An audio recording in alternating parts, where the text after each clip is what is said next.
tried to make Jess my fucking co-host for a while. She hosted like, or co-hosted like 4 shows with me.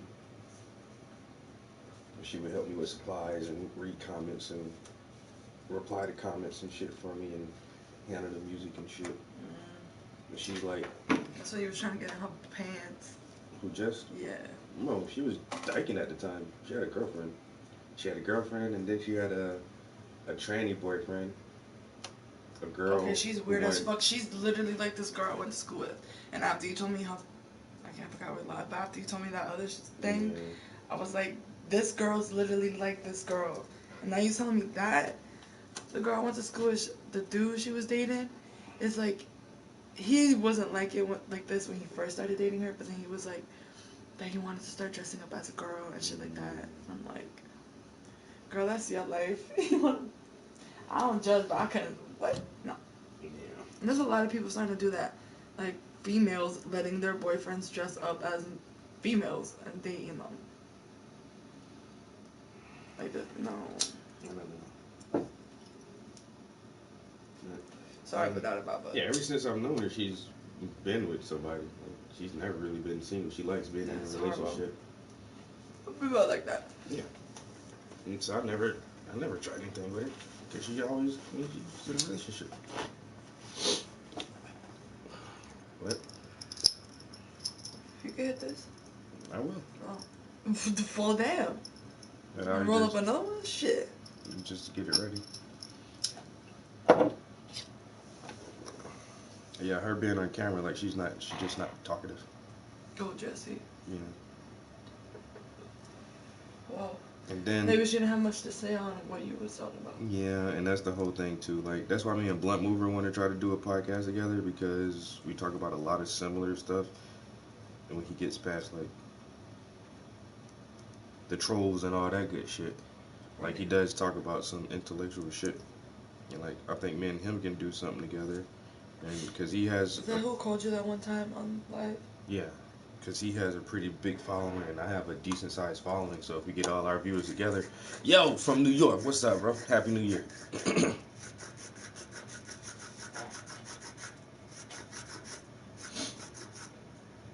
I got to get Blunt Mover to. Me and him got to do a podcast or some kind of. We got to figure out a way to do a stream together, even if it ain't nothing but like Instagram. You know how you can do a dual stream on Instagram and have 2 people talking at the same time and have both of their followers watching that shit. I think that might be the easiest way for us to be on camera at the same time because doing it through the PlayStation, we couldn't never like be on camera at the same time. You know what? But he can have his stream on PlayStation going, and I can have my stream on PlayStation going, and then both of us can have a fucking Instagram stream going. So he has his separate stream, I have my separate stream, and then we have a stream together, yo. Some people stream on multiple platforms at the same time. Mm-hmm. I like how this connects to YouTube, but like you can have your phone connected with Instagram. Yeah. Yeah, Blunt Mover, Graveyard Alliance, Hater Terminator. Yeah, he cool as shit, yo. I fucks with him.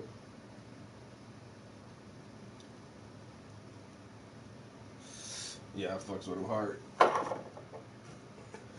I can't think of nobody else, not another streamer, because honestly, I don't follow a lot of streamers like that. When this shit first started, when the PS4 first came out, like 6 years ago, there was like tons of different people doing all kind of creative shit. Yo, there's this one channel called Punching Babies. You remember that shit, yo, with the artists on there? That shit was so fucking funny and so creative. And there was like tons of anime style artists on there, just always making art. Other painters. There was this young white girl. She used to paint, and I would watch her stream. And now people don't do that shit no more. It's just like they just fell off with that shit. But Term is one of the only motherfuckers who really just been kept doing that shit. And I just motherfuckers keep watching this shit. Yeah, you've been doing that shit for years. And that shit started. I ain't even started on the Playroom. I started on that fucking. It was something else, yo. That another streaming service that was connected to the PlayStation, yo. I can't even remember what the fuck that shit is called now. But I was streaming on some other shit. For some reason, yo, that other platform, man, that shit was widely popular. I had like 54,000 followers on that shit, yo. Ustream. That was the name of that shit, yo. Ustream. We had it was Twitch, YouTube, Ustream, and Daily Motion. I remember the Daily Motion too. Daily Motion was like the ghetto version of YouTube though. But Ustream was my shit, yo. I was pretty popular when I was when I was on Ustream. But I don't know, like me and Term, you got weed buds on your sock.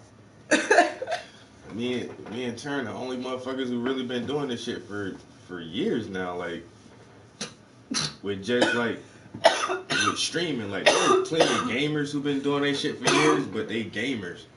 You know what I'm saying? And these motherfuckers be on Twitch a lot and all that other shit. But just like the PlayStation room, like playroom streamers, there ain't a lot of us left, yo.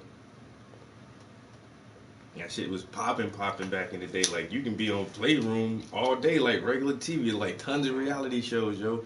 There was this one white boy. He was like, I think he was from Texas, but he was a gun nut, yo. A cool white boy, but all he did was clean his guns. He'll pull out every episode. He'll pull out a gun. He'll break that bitch all the way down as far as he can break it down and clean all the parts and oil up everything and then just put that shit back That together. sounds fun. And talk, yeah, he just talk about guns, talk about the caliber of I it. love when I see him scene where they like.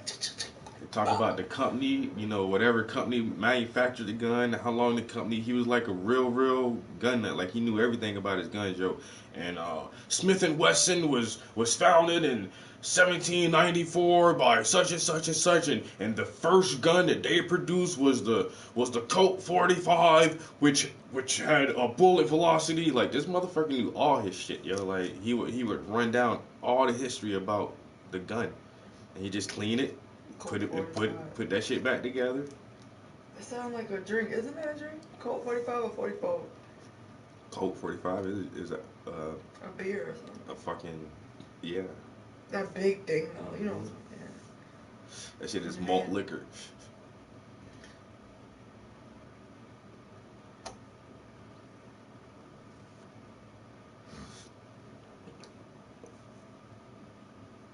Oh, say can you see by the dawn's early light? Oh, so proud with me. Something like that.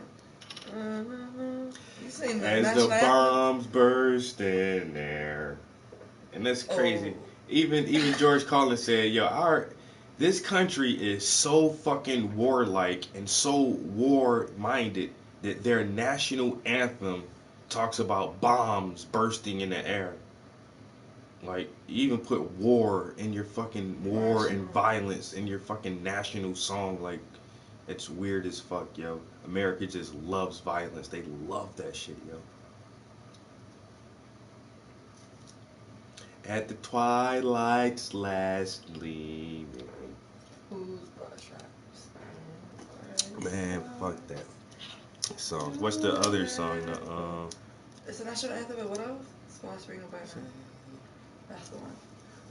Lift every voice and sing till earth and heaven ring. Ring with the harmonies of liberty.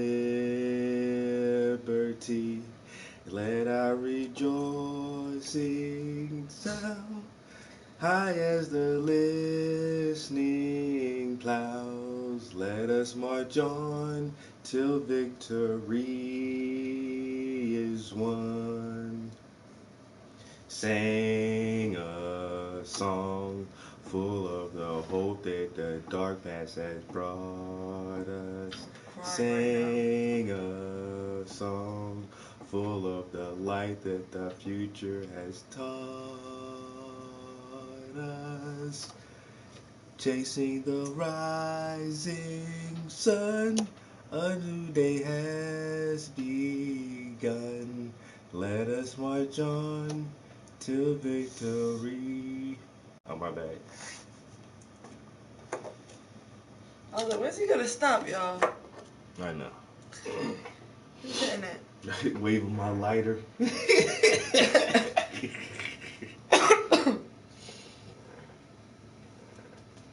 Oh, the Ramparts we watched. Ramparts are war machines, right?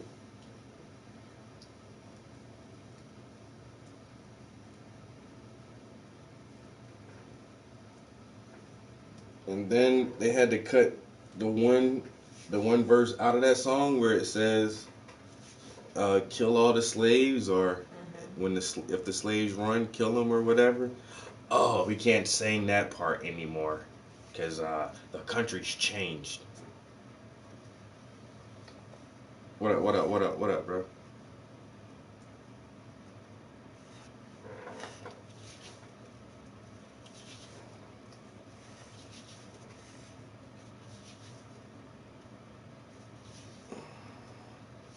Y'all played that Cuisine Royale again last night. Man, that game goofy as shit, yo.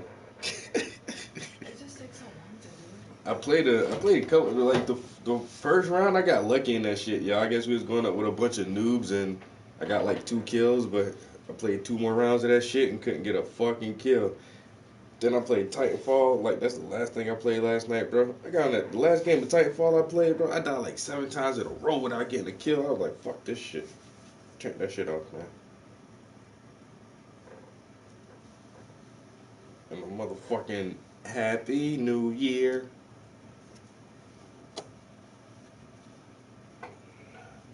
What are they celebrating? Apparently their planet has gone around the sun again. I told you, humans are fucking weird. Why are they celebrating their life and existence? Like, Don't you know we didn't ask to be here? Fucking miserable. what the hell?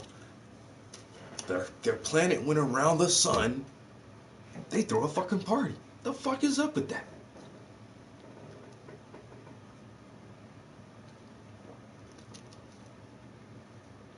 Yeah, that's the whole thing, bro. Like, I feel that shit too. Like, you gotta communicate on them battle royale games. You gotta talk to motherfuckers like, yo, we going this way, we going that way. Oh, I heard somebody over here. Man, these motherfuckers, you get in there with a bunch of randoms and nobody don't want to fucking talk to you. Nobody has their mic on. Nobody speaks English. Yeah, exactly. And it's like, there are some games that you don't really need a mic and you can play online. Mostly like massive MMO games or even some really fast games like those Call of Duty matches, man, those things are so quick. Like you don't really need a squad in there with that shit. And if you do jump in there with a squad, just how the game flow moves, you and your squad aren't gonna stay together any fucking way. Everybody's running around trying to get a fucking kill. But that battle royale shit, this map is big as fuck. And they got vehicles and everybody needs to stay in a group and loot some shit and get in a car together and drive to the next location together. And it's like it's better on those type games where you really do have like some type of communication and being able to talk with each other. But not talking is just like fuck that shit. There was one instant like my squad getting shot at and I'm on one side of the building. You can hear the gunshots are coming from somewhere close, and it's like, where the fuck are they at? Where are the fucking shots coming from? But nobody can tell me. So I'm running around. I finally go around the building. And I see the other 2 enemies shooting. Try to kill one of these motherfuckers. But it's like, damn, if you were talking to me, bro, you could be like, north side, go to the north side of the building or whatever. But I digress with my video game aggravations. Um, yeah, so it's 2020. Congratulations, you made it. You have been a part of the select few to win the lottery this year of another year of life. Because last year we all know people who didn't make it, and that's how it is, yo. On one of these calendars, you not flipping the page.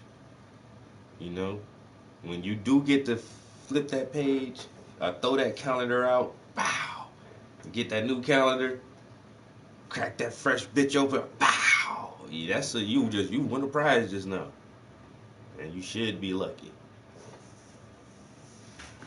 Goddamn. All right, one more time. get to do this shit all over again. For the 99 and the 2000. Working with some ass yet on the ass yet.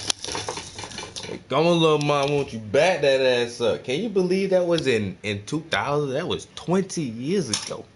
Jesus Christ.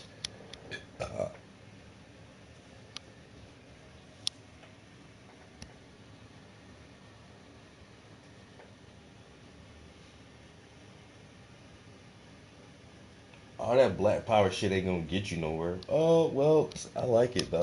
So, more black power for me and my people.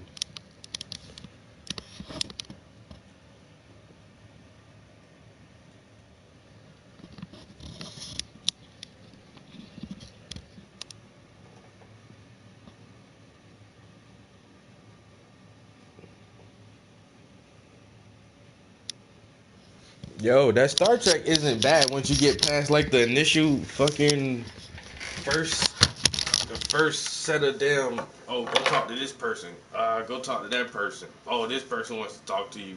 Then you get on the ship, and then you gotta save the one group of motherfuckers, the traitors, because the vote, not the Vulcans, the goddamn oh my god,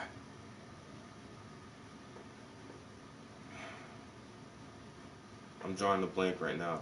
The black race, the fucking warrior race, had these bitches hemmed up, and then you saved them, and then the fucking Borg came, but it was like it was something different about these Borg. Yo, they're acting like they're connected, but also independent at the same time, and it's like they're really weird Borg over here.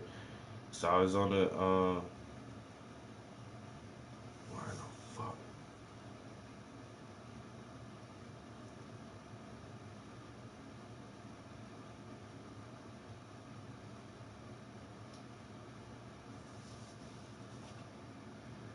Oh Lord, it's rough. It's rough debating. It's rough debating a smart Caucasian. But when you get in an argument with a dumb one, it's just like, bruh, you do not. Caucasian debate.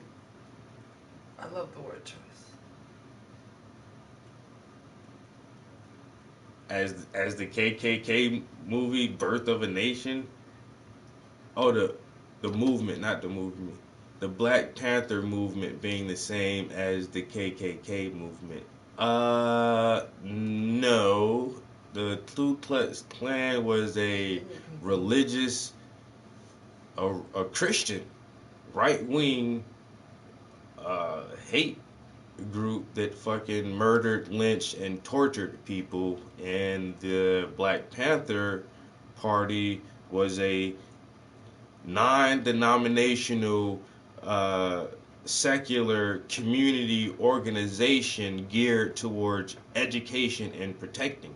They weren't going out assaulting and harassing or directly committing violence against anybody. They were defenders and protectors of their community, and they wanted to police their own community so that they wouldn't have outside forces coming in, implementing these brutal and harsh police tactics on them. Yeah, it's a Christian terrorist organization. And if anybody knows anybody or has ever had to use the WIC program, which is Women, Infant, and Children, in order to subsidize your income, and help provide groceries and food for you and your children, uh, through a government organization. The Black Panther Party started the WIC program. That was their idea, and they came up with it, and they pushed that shit through the California legislature, which the California legislation, which gained so much publicity that it became a nationwide program created by the Black Panthers. That's one of the great things from their legacy, you know. And when you think about how these people were treated, Ronald Reagan was the fucking governor of California during that era, and he changed all the fucking gun laws just to fucking try to stop what these guys were doing, yeah. You know what I'm saying? It was big. It was big shit to try to stop and crush this organization, which for the most part they were able to do.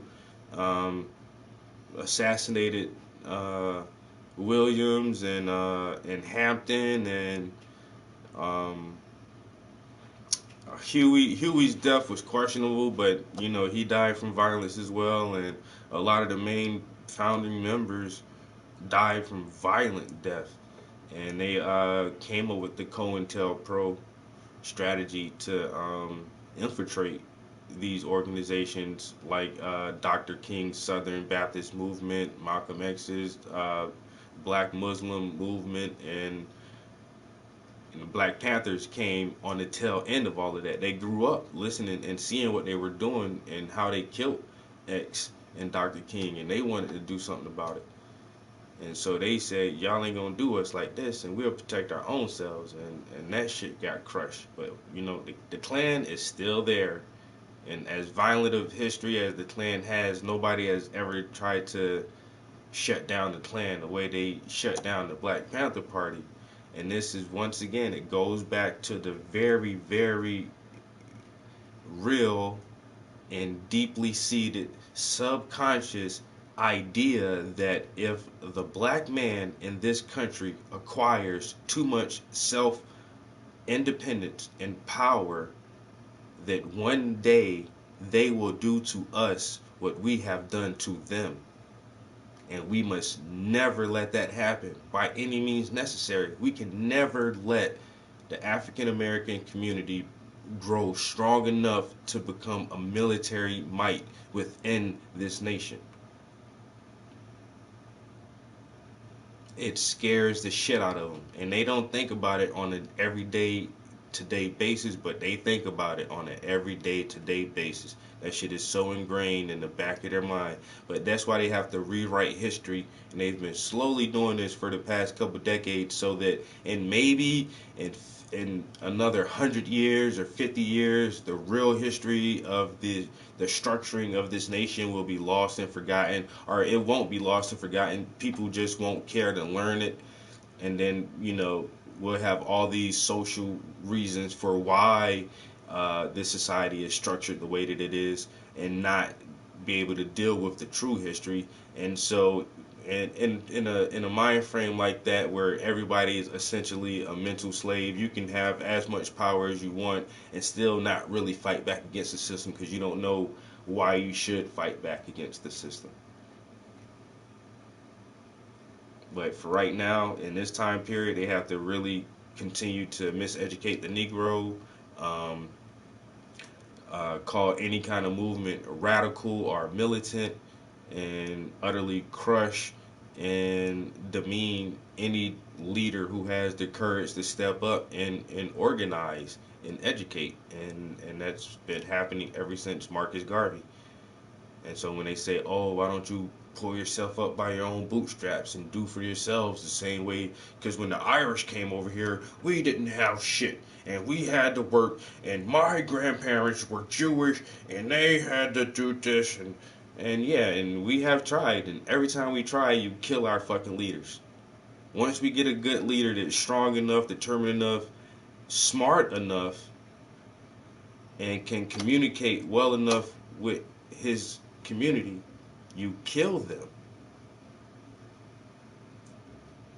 The niggers will organize it again. We gotta do something about this. And you kill them. And so every time we get a leg up, you smash it down. You get a leg up, you smash it down. We've been saying Black Lives Matter from the beginning. Marcus Garvey said Black Lives Matter with the UNIA, the Universal Improvement the Universal Improvement Negro Program, and his Black Star line trying to get people back to Africa, and motherfucking W.E.B. Du Bois said the same thing. Motherfucking Medgar Evers was saying the same thing. Yo, Black Lives Matter. Dr. King was saying the same thing. Black Lives Matter. Fucking the Black Panthers were saying the same thing. Yo, Black Lives Matter. And then, but every time we say that shit, it's like, you're fucking racist. That's a hate group. You can't say that.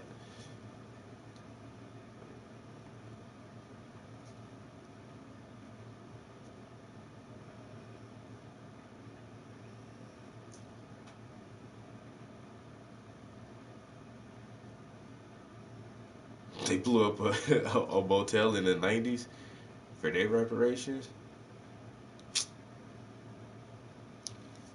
Will.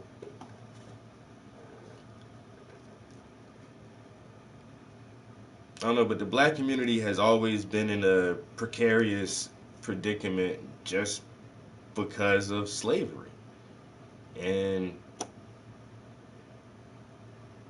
well, you're better off because you were in slavery and you're able to experience the modern world. And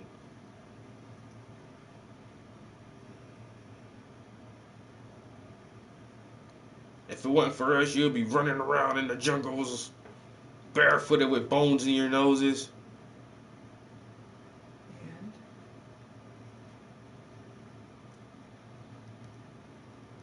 But this is better, you right? could do it now, civilized. Yeah, exactly. But this Except the this baby, is you put a bone through my shit. me not knowing my true culture, my true lineage, my true birthplace, my true language, my true gods, my true customs. That shit is way worse, yo. I'd rather have all of me, even if we are still living a fucking a more of an agricultural farming life and cattle herding. You know what I'm saying?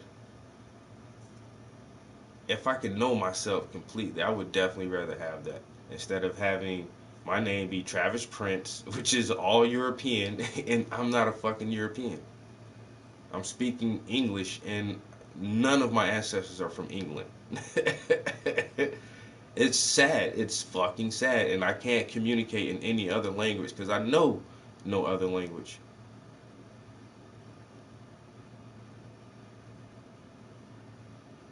Happy New Year.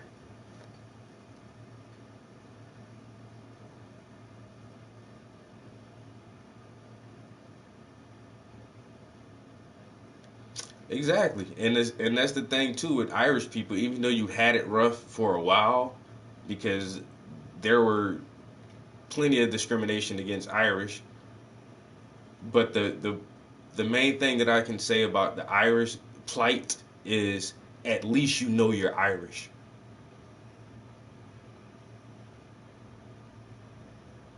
And psychologically, that means something. I'm Irish. I'm from Ireland. I have an Irish last name. And I know my grandmother's grandmother's grandmother's last name from Ireland. I can't do that shit, bro. I don't know where my family is from. I don't know where my genealogy starts at. If I really try to trace it back, man, that shit'd go to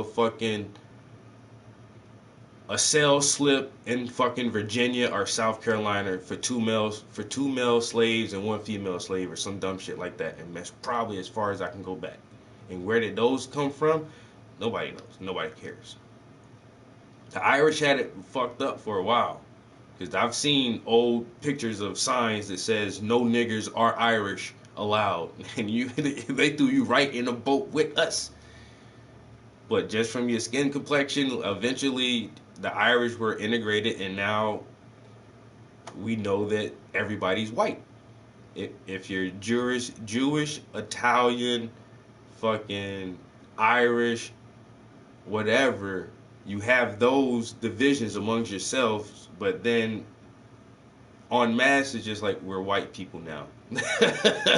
In America, we're white.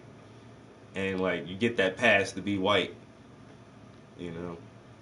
We can't have that pass. It's a fucking psychological thing. It's deep. It's deep too, bro.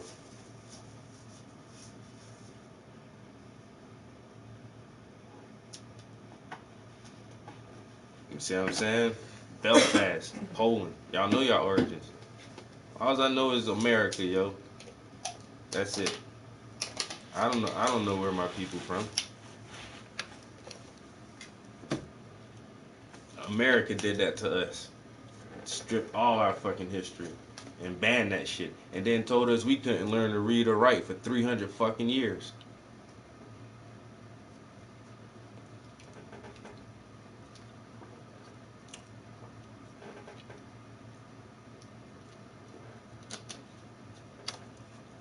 No, they weren't. And it wasn't until the.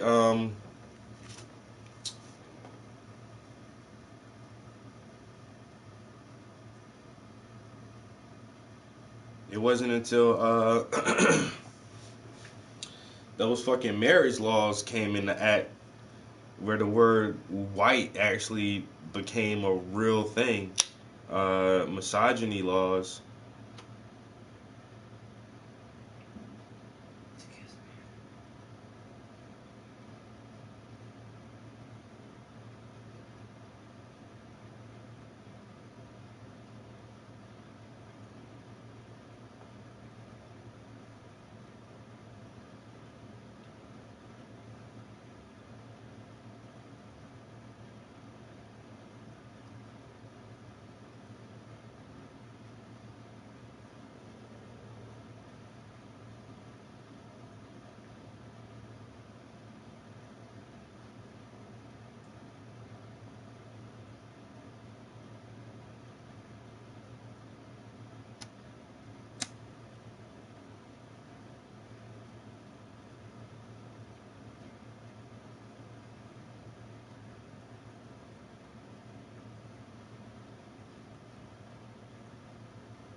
Damn, that's 13 people in Yeah, I can't find this fucking punk ass Jim Crow with your bitch ass.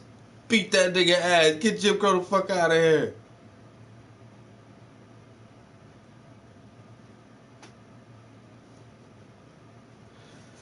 I mean, things change in order to stay the same, bro. Like a lot of things really.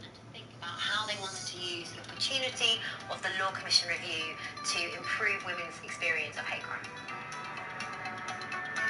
That's not it, yo. I can't find this one older documentary, yo. This lady broke down the early misogyny laws, and it was like fucking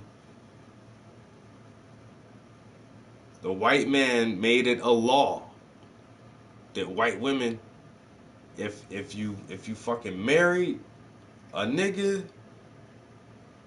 like if he's a slave, you become a slave, but if he's a free man, like you lose all your family, anything that you're entitled to from your family, yo. You lose all of that shit, yo. It was crazy, yo. I cannot like she broke that shit down, yo. But I'm pretty sure there's you can just look up the history of misogyny laws and see how this thing really how whiteness was fucking structured over the years. And yeah, and like you said, in the 1700s, like motherfuckers weren't considered white. Like nobody was. It wasn't a thing. It really wasn't a thing until um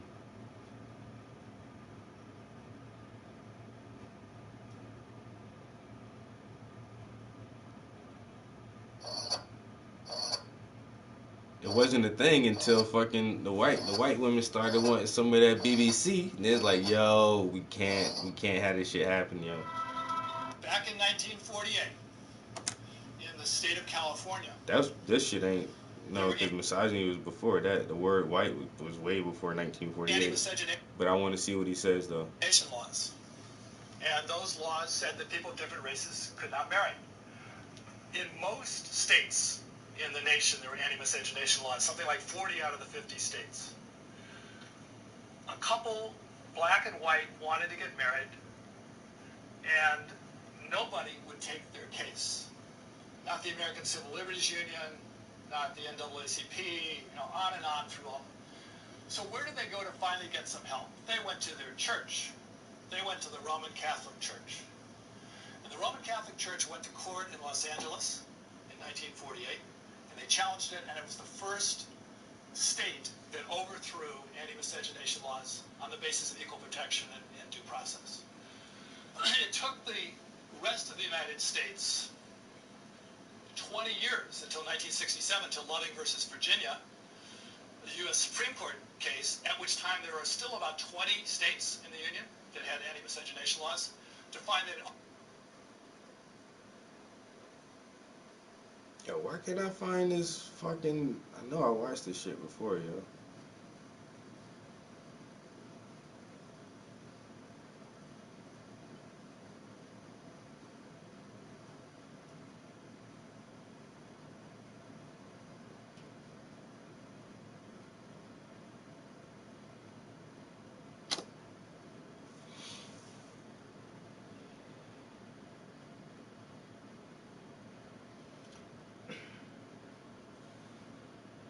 Anyway.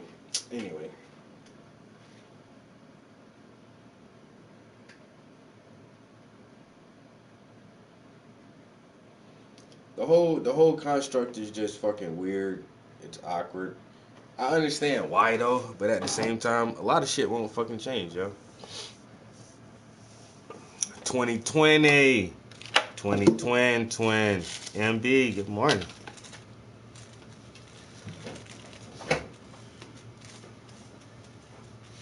Motherfucking 2020 twin.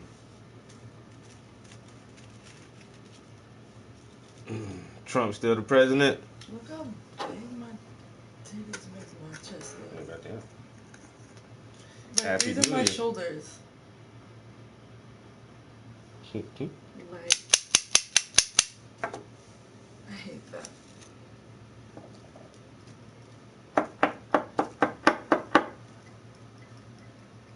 Alright, started another canvas yesterday. So, I'll be trying to tighten up some lines on here. There's a lot of books in this photo. So I'm going to tighten up some lines on that. And then I just want to finish the underpainting for that other T-shop painting I'm working on.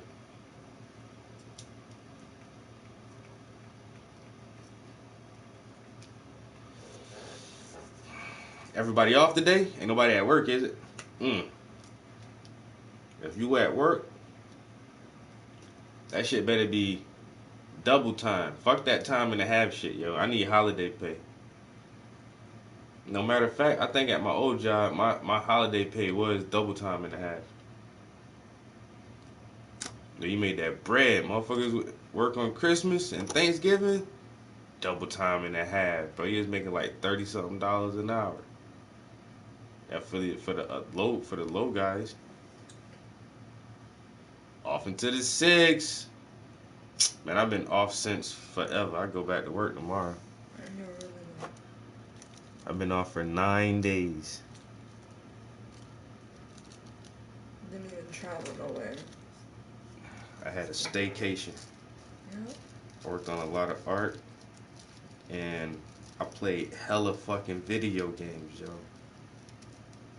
Hella video games. You don't even know. I'm ready to go play some video games now. I ain't even picked up the first paintbrush yet.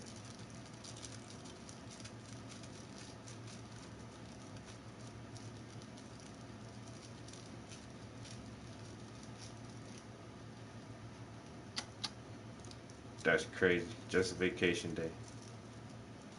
I ain't never had no salary job though. You know what I'm saying?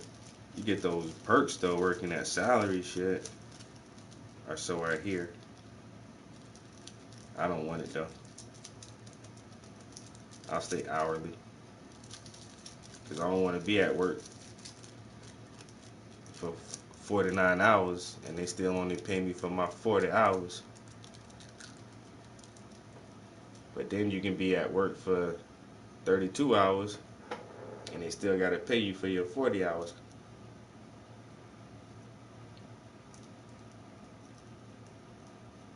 So I'm on salary, bitch. Pay me. Give me what you owe me. Y'all watch that Irishman movie? I heard you paint houses. He's like, I do paint houses. I do my own carpentry too. I say, damn. It's gangsters. I tried watching Uncut Gems for the second time. I keep going out on that shit, yo.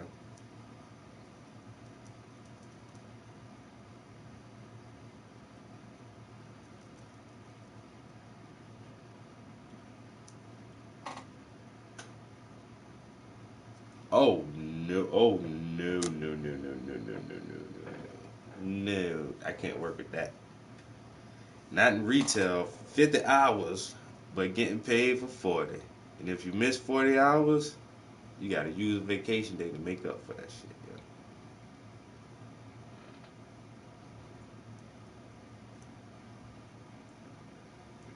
Yeah. You know, I was only in my 20s. I was a assistant manager at a fast food restaurant. I still was on hourly. I was making like $9 an hour, like in the early 2000s at fucking Checkers. They tried my manager. He was going to a different store and he tried to get me to be motherfucking manager. I wound up quitting that job, man. I got some shit, yo. And they had this other manager come in for training. He was supposed to train at our store, then he was gonna move to a different store. But yo, me and this motherfucker did not get along, yo. And that bitch got me fired, yo. Well, I got myself fired really because I was stealing out the fucking register. Like me and a couple guys, we had that shit set up, sweet son. But we can make like $100 a day. Everybody get $100 out that shit, yo, every day. You know what I'm saying? And but he caught on to that shit. He couldn't really figure. He told me that shit to my face. He's like, I know you stealing, bro. As he was like, I don't know how y'all doing it, and how y'all do that shit so smooth, nigga. He's like, your drawer come up perfect too often. He's like, that shit don't happen like that, yo. Your in fast food, especially at the cashier, your drawer gonna be a couple dollars short or a couple dollars over, just cause motherfuckers don't get the change back correctly all the time, or some people leave their change and walk off and leave, 10 cents or 7 cents or whatever. And like, I don't need that shit. But my drawers used to be snap. Yeah, I made sure my shit was snap all the way across, yo. Everything perfect. All my numbers perfect. He was like, bro, that shit don't happen. My waist, my inventory for my waist and everything. My numbers just was always good, yo. Always good numbers. And then he's like, and then on top of that, man, like, I ain't gonna lie, yo, I was on some brolic shit back then, cause I could kind of like hire people. So there was like when I first got manager, I think we had like each shift was like 7 or 8 people. Man, once I was able to say who I wanted on my shift, I had 5 girls on my shift, yo. And then this nigga mad because, like, I had all the girls on my shift, and I still took money. And then some shit happened, I couldn't come to work one day, yo.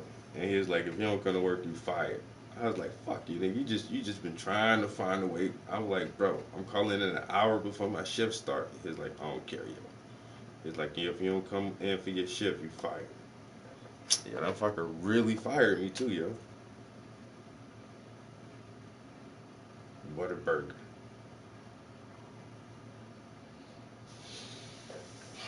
Motherfucking Checkers. I worked at Checkers for 2 years.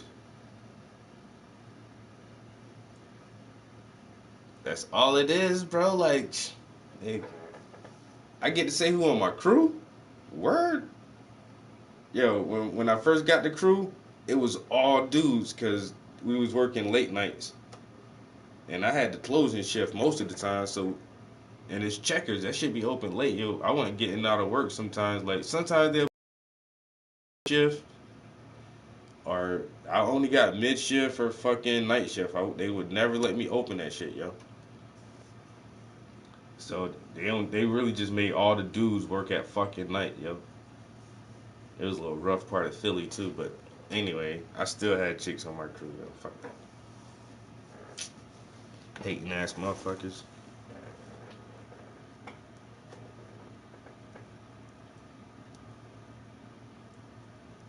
We're gonna have somebody come in for an interview tomorrow at 1:00. Word, it's a girl. Let me interview her, yo. Let me interview her. I'm like, yo, you wanna work on my crew? Nah, my crew cool, yo. We the coolest crew, man. You know, we chillin', smoke weed and shit. Me and my homie, like I said, it was only just me and my homie and his brother. And his brother was gay. And we was the only dudes on the ship, yo. You know what I'm saying? Like, motherfucking, one person got down. We had one motherfucker on the sandwich board. And all you need is one person on the sandwiches and one person on the cash register and the expediter. And then that's it, yo. Like, if you got 3 people doing that shit, yo, and everybody know what the fuck is going on, bruh. $100 easy, and it don't even take a lot of fucking orders, yo. Like, and how we used to do that shit, we'll just cause the fries we always had good fries, yo, kind of like McDonald's, yo. And once I realized that shit, like some motherfuckers would come and just order fries, like just hot fries. So motherfuckers with big ass orders, they come in there and order like that lazy mom shit. She got 4 kids. She'll come in there and order like fucking $15 worth of food. Man, we'll charge her for $15 worth of food, but ring up 1 large fry. So she give us $15.97. We take $1.50 out or whatever, put that in the register for the large fry she just ordered, and then put the other money to the side. And then we still give her whole order. Now all the food that go out the door, that's waste.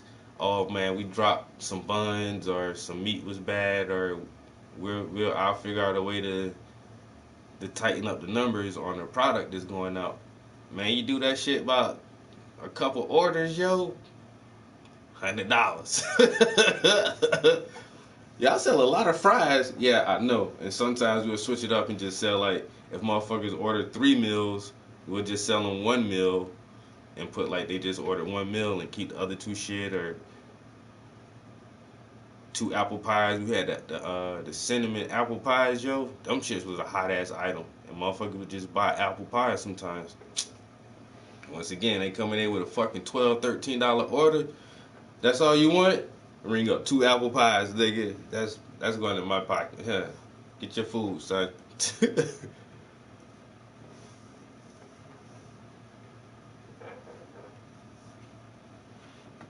Bruh. Yeah, I brought a car off of that shit, yo, in like a couple of months. I looked at my little stash, but I had like $2,200 saved up.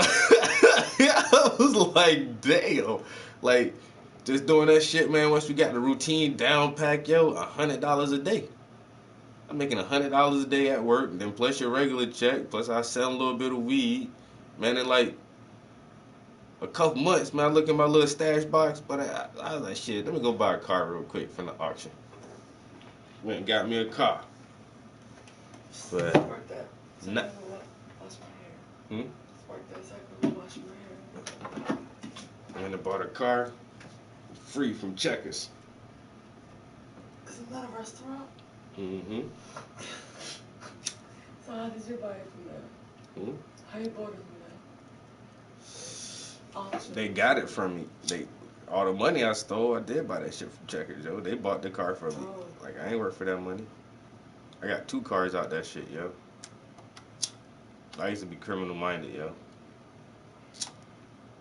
And then if that whack ass manager went and came there and fucked my whole shit up, yo, You still would have been there. Yeah, ain't no telling how long I would have stayed at that place, yo. That shit was Money fucking aside. sweet for a minute, yo.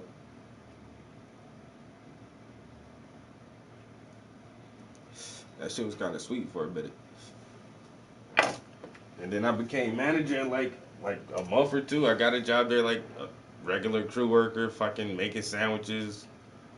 Like the manager boy seen that, like I was just like, dude, I ain't really built for this shit. And he seemed like I was like running the shift and shit, dictating orders and shit, organizing shit. He's like, you might as well be an assistant manager. I'm like, fuck it. I say, you tried to get me to be the manager though. I was like, oh, what all that responsibility, bro? Like, I'll be at this bitch all fucking day trying to do that job. Hell no. Have me in this fucking greasy ass box all day.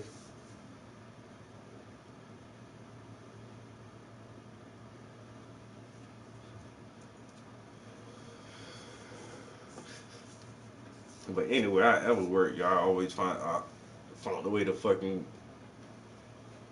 come up on something off of that shit, yo. Anything. Y'all, what y'all got here? I'm taking that with me. something coming with me. I got to get over, yo.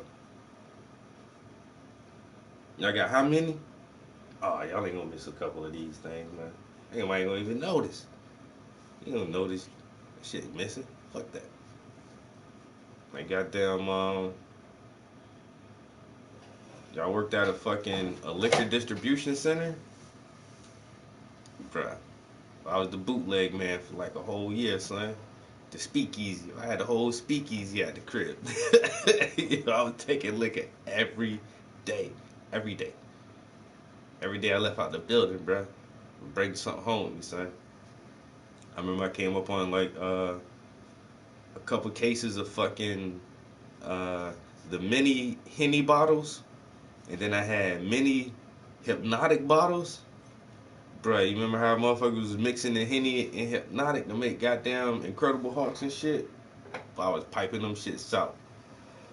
Hot as yo. Got the Henny and Hypno.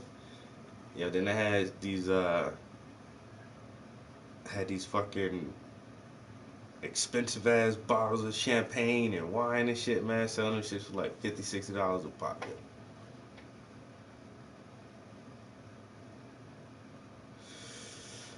That was a good ass job. And niggas wasn't even doing nothing in there. Y'all was just throwing shit away. Like goddamn, um, they called my department fucking damage control.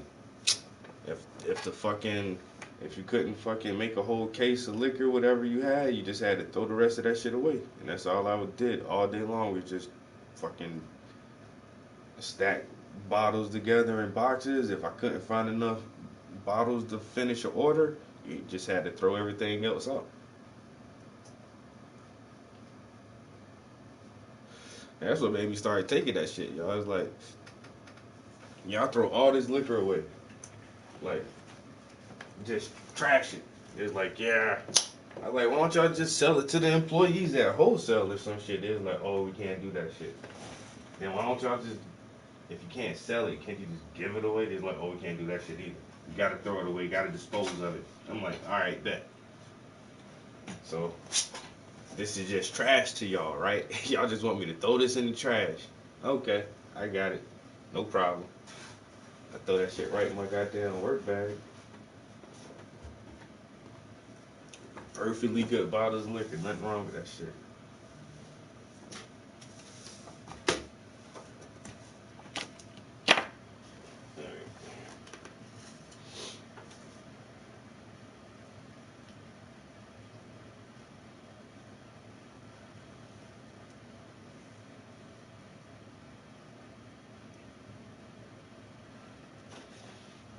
Alright, so I'm back with the fucking lines again. Like I really need to do this.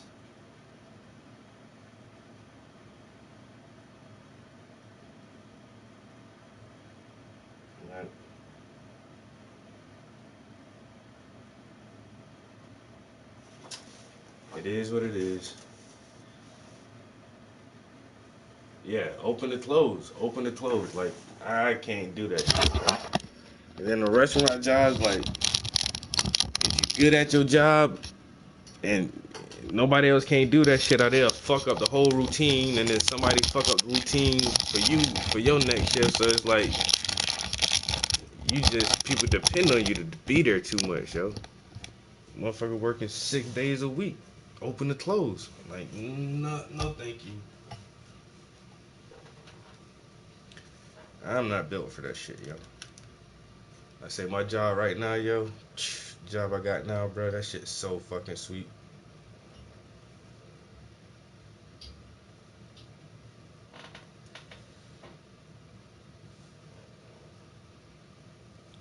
Yeah, that's crazy. Oh, just throw them away. Like, throw them away? Is you crazy? Like, let me have them shits.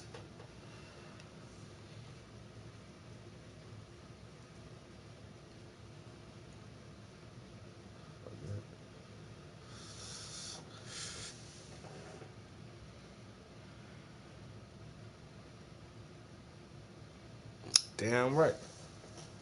Uh, Yo, Enforcer. That's what's up, bro.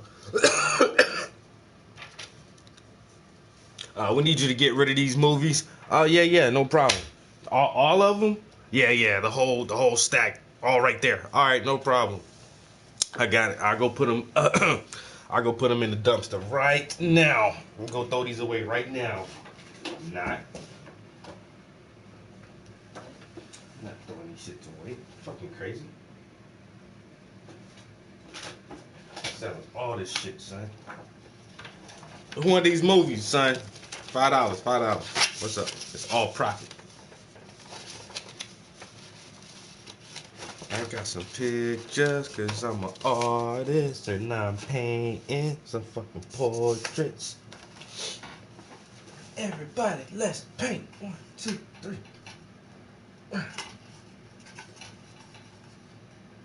Fuck you. Just give me the turn, bitch.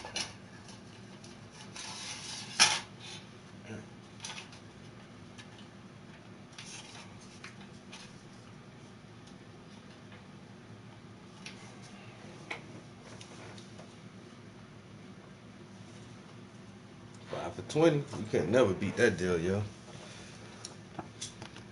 5 for 20 for the DVDs.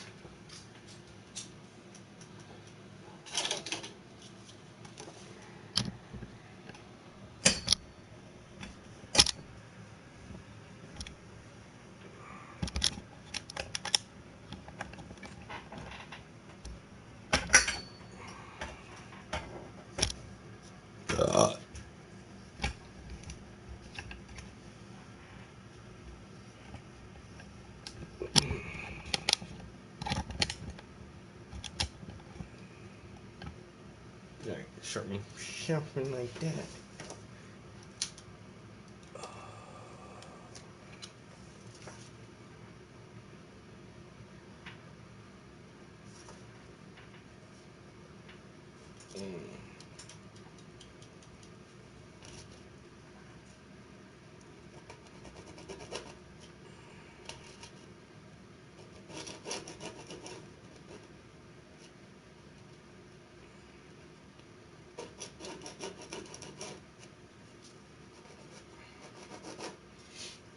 Yo, watch this crazy episode of Black Mirror where the motherfucker was stealing people's DNA and putting their ass inside this fucking video game. Yo, that shit was wild as fuck, yo.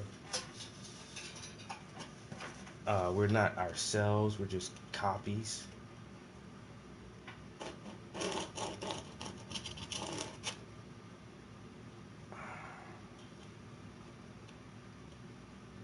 Yo, where my fucking link at, yo?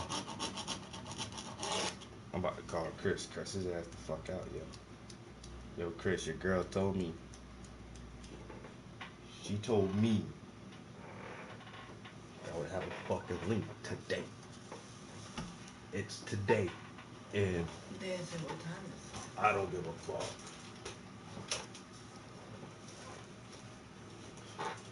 Today is today. You know?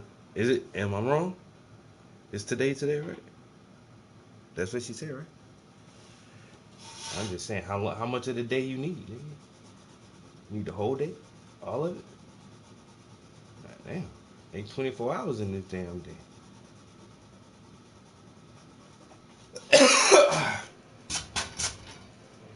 All right.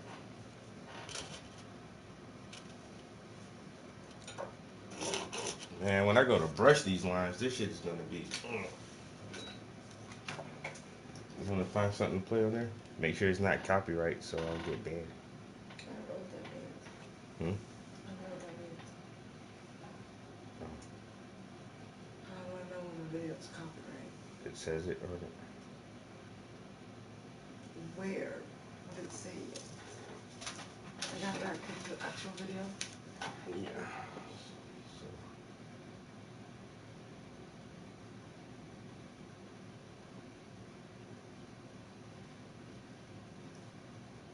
Show more. Show more, bitch. And I don't say copyright. It'll have a copyright notice somewhere here. This just says legal politics. Every time somebody talks about the South Carolina primary, they mention what percentage of the primary voters on the Democratic side are black, with the assumption then that they're all going to vote for Barack Obama. If, sounds like things are changing though. People are making up their own minds. I think we... But, say what you want about America. something like this. Oh, it says comedy, but it's from HBO, so I'm pretty sure that's copyrighted. I'll find something since I got it here. But it is kind of iffy about what the fuck you can and can't listen to sometimes.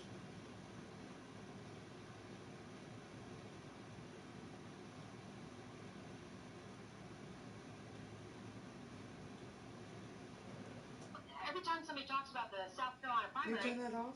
Yes. You're not hot? No. You don't. I'm going downstairs. They can make it face you then. No, I'm going downstairs to wash my hair. Remember?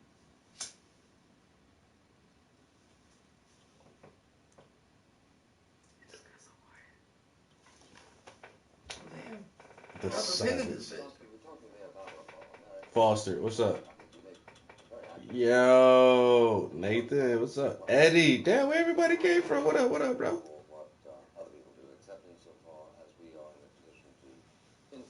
What the fuck is up, guys? There is a mass starvation of Biafra, even though we did not cause it, there is a sense in which we are responsible if we don't do something to attempt to alleviate it. Now, by the same token, if we are prepared to agree that it is not always easy to taxonomize those. I'm gonna get back to the drawing real quick. Let me try to connect this Bluetooth. We are left with doubts, for instance, about the bombing of Germany in 1944. You might contend that this was terroristic and unnecessary. You might be right, although But I do think there's a point to that. Yeah, but I do judge that even if we all agree that what we did in Dresden was inexcusable, as a moral question, it's got to be understood in context of what was it that brought us to Dresden in the first instance. Absolutely. And what brought us to South Vietnam in the first instance, in my judgment, was clearly an uninterested, or I should say disinterested, concern for the stability and possibilities of a region of the world. What period do you feel that we had this disinterested relationship to Right now. No, at what period did we have it? Did it begin? Let's say 1951, for example, when the State Department bulletin points out that we must help the French reconquer their former colony, and we must eradicate all Vietnamese resistance down to its last roots in order to reestablish the French in power. Was that to increase my vulnerability, I wish we had helped the French. We did. We supported them. Well, but it was hardly disinterested when we attempted, as you know, with tremendous support, in fact, to reinstate French imperialism in South Vietnam. Well, it was disinterested in this sense, and I think this is an important distinction which you can touch on today. It's a disinterested act if of my attempt to help, or your attempt to help a particular nation is in order to spare you the possibility of a great ordeal in the future, which will harm you, your family, your children, your public. In that sense, Nazi Germany was also disinterested. Yeah, After all, Nazi Germany was conquering Eastern Europe only in order to advance the values of Christian spiritual civilization and to restore the Slavs to their rightful home and so on and so forth. Totally disinterested. I follow you. But have you ever seen this man draw a Caucasian? Digression, I will. But let's suspend it for a moment. That's not my thing, really. I'm distinguishing that kind of disinterestedness between the kind of... But that's not a kind of disinterestedness. You see, that's something which includes as a special case every case of military aggression and colonialism in history. It's all disinterested in your sense. Well, let me simply rest my case by saying that there is an observable distinction by intelligent men between a country that reaches out and interferes with the affairs of another country because it has reason to believe that a failure to do so will result in universal misery, and that country which reaches out and interferes with another country because it wants to establish Coca-Cola plants there and chase national banks and whatever and exploit it. Now, that is an observable... It's a conceptual... Well, let's distinguish between a conceptual distinction and a factual distinction. Right, it is a conceptual distinction, but in actual fact, the history of colonialism shows that these two motivations can coincide. That is, practically every... I mean, there are exceptions, you know, probably the Belgians and the Congo are an exception, but by and large, the major imperialist ventures have been in the economic, in the material interest or in the perceived material I'm not interested in the mathematics of it, but let me finish. You have already conceded that it's not merely a conceptual difference. I say it is. There are exceptions. There are a few exceptions. All right, like I said, okay. But let's talk about the exceptions then. Well, no, but the exceptions are at the difference. No, wait a minute. The exceptions, I mentioned, for example, Belgium and the Congo. Mm-hmm. There they didn't even pretend to have a civilizing mission. Mm-hmm. There was pure material self-interest. These are the exceptions. There are, as far as I know, no exceptions on the other side. There are, I mean, maybe I've left out a case of history, but as I see the history of colonialism, the great mass... Oh, these lines are going to confuse the fuck out of me. God damn it, man. Working in its perceived material self-interest. Fuck you, line. And Just covering straighten your ass up. Itself into the Oh my world God. with very pleasant phrases about preserving Christian values or helping the poor benighted natives or one thing or another. Now, there are a few exceptions where there's pure predatory imperialism. No, not even any pretense of doing anything, but these are quite rare. But not and we're in the not mainstream of all imperialism. The Pure predatory imperialism? Sure, the history of the Roman Empire. Well, let's take since the Industrial Revolution. Since the Industrial Revolution. Well, No, if you say that people have refined the art of apologetics, I don't deny it. But it is also true, and I think manifestly true, that there have been interferences with the affairs of other nations whose purposes were, in my judgment, manifestly benign. For instance, the Truman Doctrine. Oh, I don't think that was manifestly benign at all. That was an attempt to Greeks develop an order. I think the Greek situation was not at all. I say the Greeks' testimony is more interesting to me than yours. Which Greek testimony? The testimony of the thousands of people who were thrown into jail and... I grant not the testimony of the Greek communists who were beaten. Or the Greek peasants who were... Well, there again, is it a conceptual difference that between the person who desires a life under some kind of freedom and one who desires life under some kind of under communism? Well, no, because there's no such opposition in Greece. There was a distinction between a very repressive regime, which we instituted in 1946, and another regime, I don't know what it would have been, that would have grown out of the victory of the so-called communists. Now, if you see, what we did had nothing to do with freedom. What we instituted was This is absolute historical romantic. I was thinking because the number of people who were slaughtered in Greece, first by the communist insurgency, then by the Nazis, then again by the communists. Communist insurgency before the Nazis? Which one? Not insurgency, conquest. Communist conquest before the Nazis? Communist insurgency. Prior to the Nazis? Yes, the civil war of the early 40s. My point is, your history is quite confused. There was no communist insurgency prior to the Nazis. There were communist resistance bands that fought against the Nazis. This is not a nomenclature. The point is that the 40-year-old or the 45-year-old Greek has fought 3 times in certain ventures, in one of which they acknowledged that we bailed them out.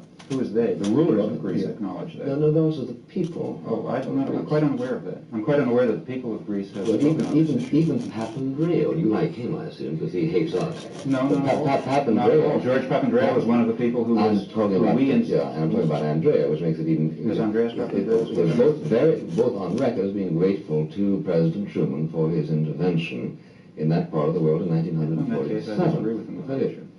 I really think we had no right to intervene in Greece in 1947. Now we're talking about rights, and which gets us away from the discussion. Let's talk about whether we should... Whether or not there is such a thing as relatively disinterested international interference. It seems to me that America's record is rather good. We went through an imperialist phase, but we pulled out of it faster than any country in the history of civilization. I think we're very deep. Why did we pull out of the Philippines, for instance? We pulled out of the Philippines because it became a bad investment. Why? Because if you look, American agricultural interests were very much opposed to the, back in the mid-30s, they were very strongly opposed to the free trade relationships which allowed Philippine crops to compete with them. That's why we pulled out of the Philippines. Why do these agricultural interests authorize us to intervene in South Vietnam? They did. If you consider this is... Because we didn't intervene on the critical dimension. No, I say that in the Philippines it was the critical dimension. Look, the world is a complex place. There are certain interests that were involved... And IT is a complex place. Well, there were certain interests that were involved in our Philippine venture. There are different interests that are involved in our Vietnam venture. You see, our Vietnam... Don't forget that with the Second World War, America's imperial interests expanded enormously. I mean, prior to the Second World War, we were sort of a marginal imperialist power, except for... But since the Second World War, we became the world's major imperialist power. And Vietnam is simply one piece of an attempt to construct a very large integrated world system, of which Greece was another piece. Yeah, we became an imperial power, Mr. Chomsky, in the sense that we inherited primary responsibility for any chain of action that might involve us in a Third World War, and something that might involve the entire world in Holocaust. And under circumstances... Well, I know you don't believe it, but in fact, I think that our refreshing position point of view, which is that there are people who do believe that America unhappily and certainly not inherited the responsibility for trying to abort international Holocaust, and has from time to time done so. Trying to tighten up some of these lines before I get this thing started. Is martial aid not this? No, martial aid is quite different. First of all, I'm sorry. I interrupted you, I'm sorry. Yeah. Well, first of all, you've now mentioned martial aid for the first time, and martial plan aid has to be distinguished quite sharply from the Truman Doctrine. Why?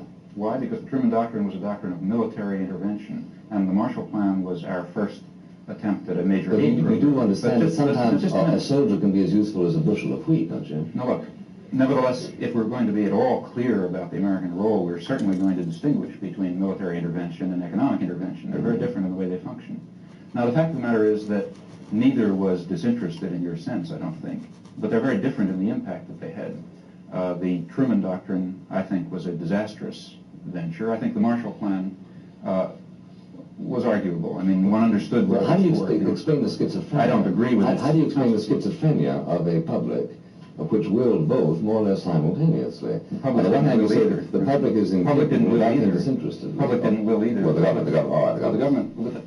Because both were... But the government backed by the public, how's that? How do you explain that the same government on Monday did the Truman Doctrine, which you consider simply sort of be a projection of the evil impulses of the government, and on Tuesday did something which you consider to be very good? What's happened to the government between Monday and Tuesday? First of all, I didn't say I consider it to be very good. I said it's rather different, and one has to bring different standards to bear in evaluating it.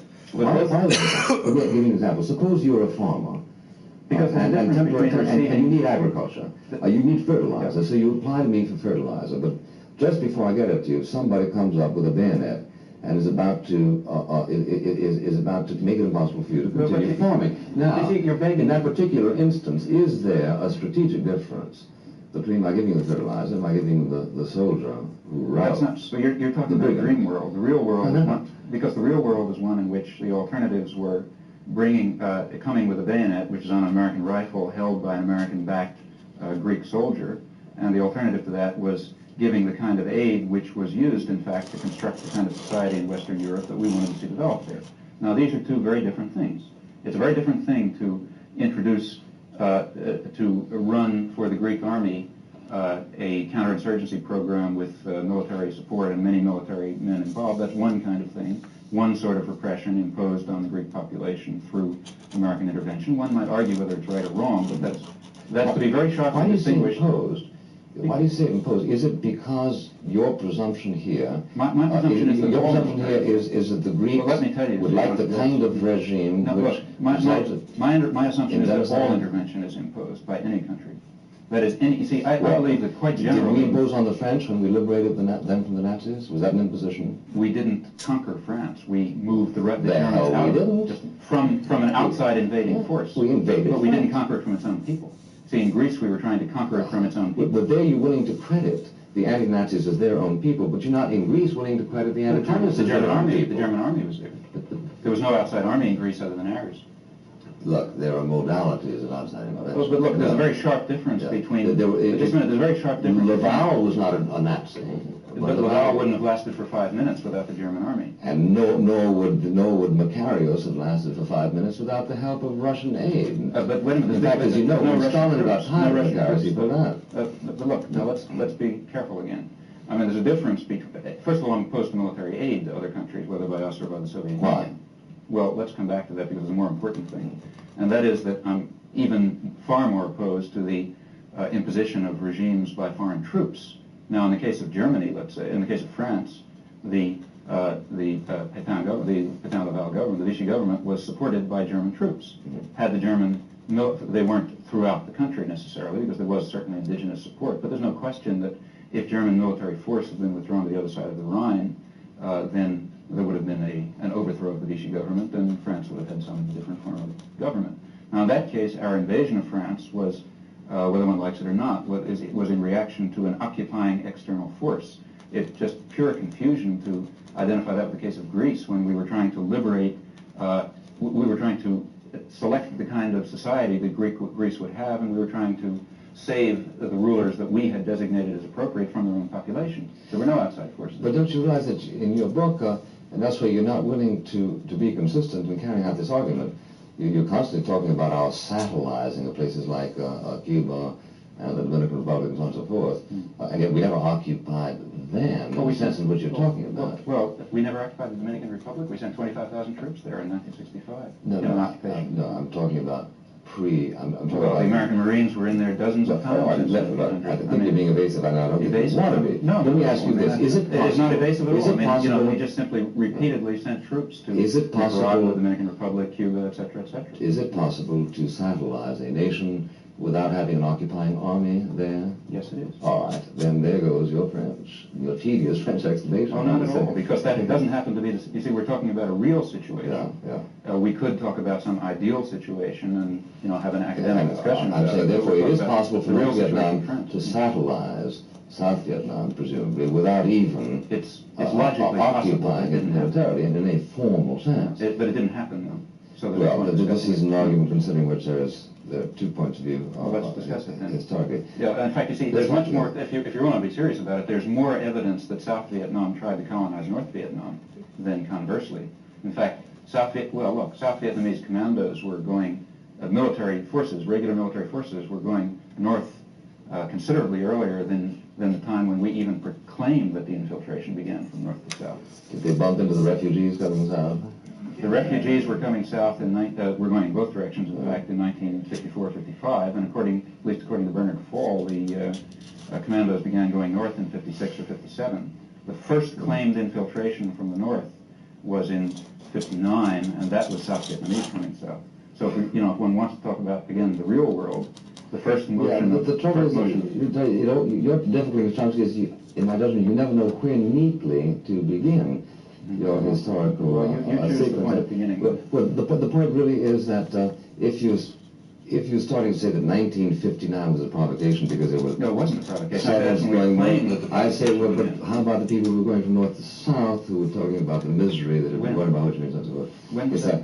I mean... Well, which people are you talking about? I don't know. Well, I'm talking about Vietnamese, north and south. Your trouble, I think, is neatly captured in the remark made recently by Czechoslovakia. That Czechoslovakia is, after all, the most neutralist country in the world, since it declines to interfere even with its own.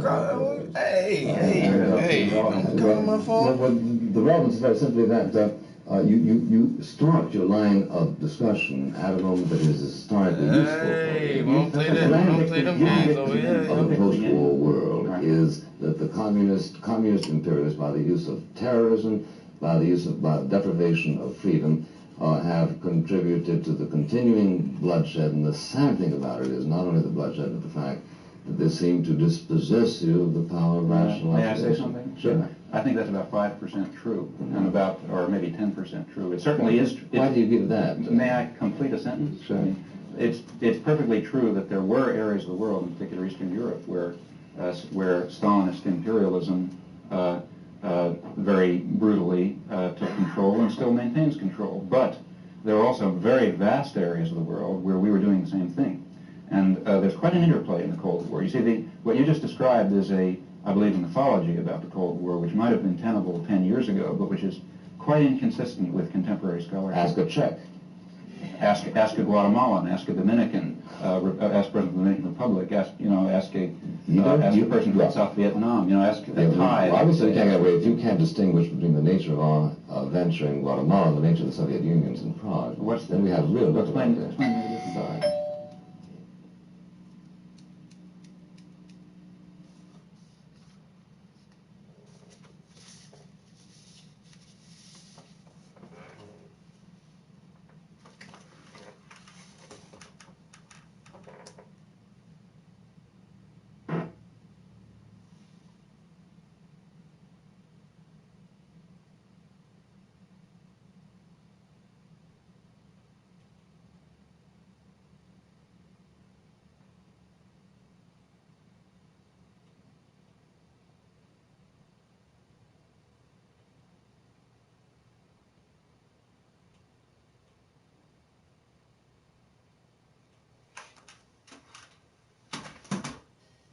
Christopher Hitchens is here, born in England, educated at Oxford. He has become a Washington insider, known for his prolific writing and for his wit. He's a longtime contributor to The Nation and Vanity Fair. His new book is called No One Left to Lie To, The Triangulations of William Jefferson Clinton. Explain to me your feelings about him and how you came to these conclusions, because you are as passionate about your animus towards him as anyone I know.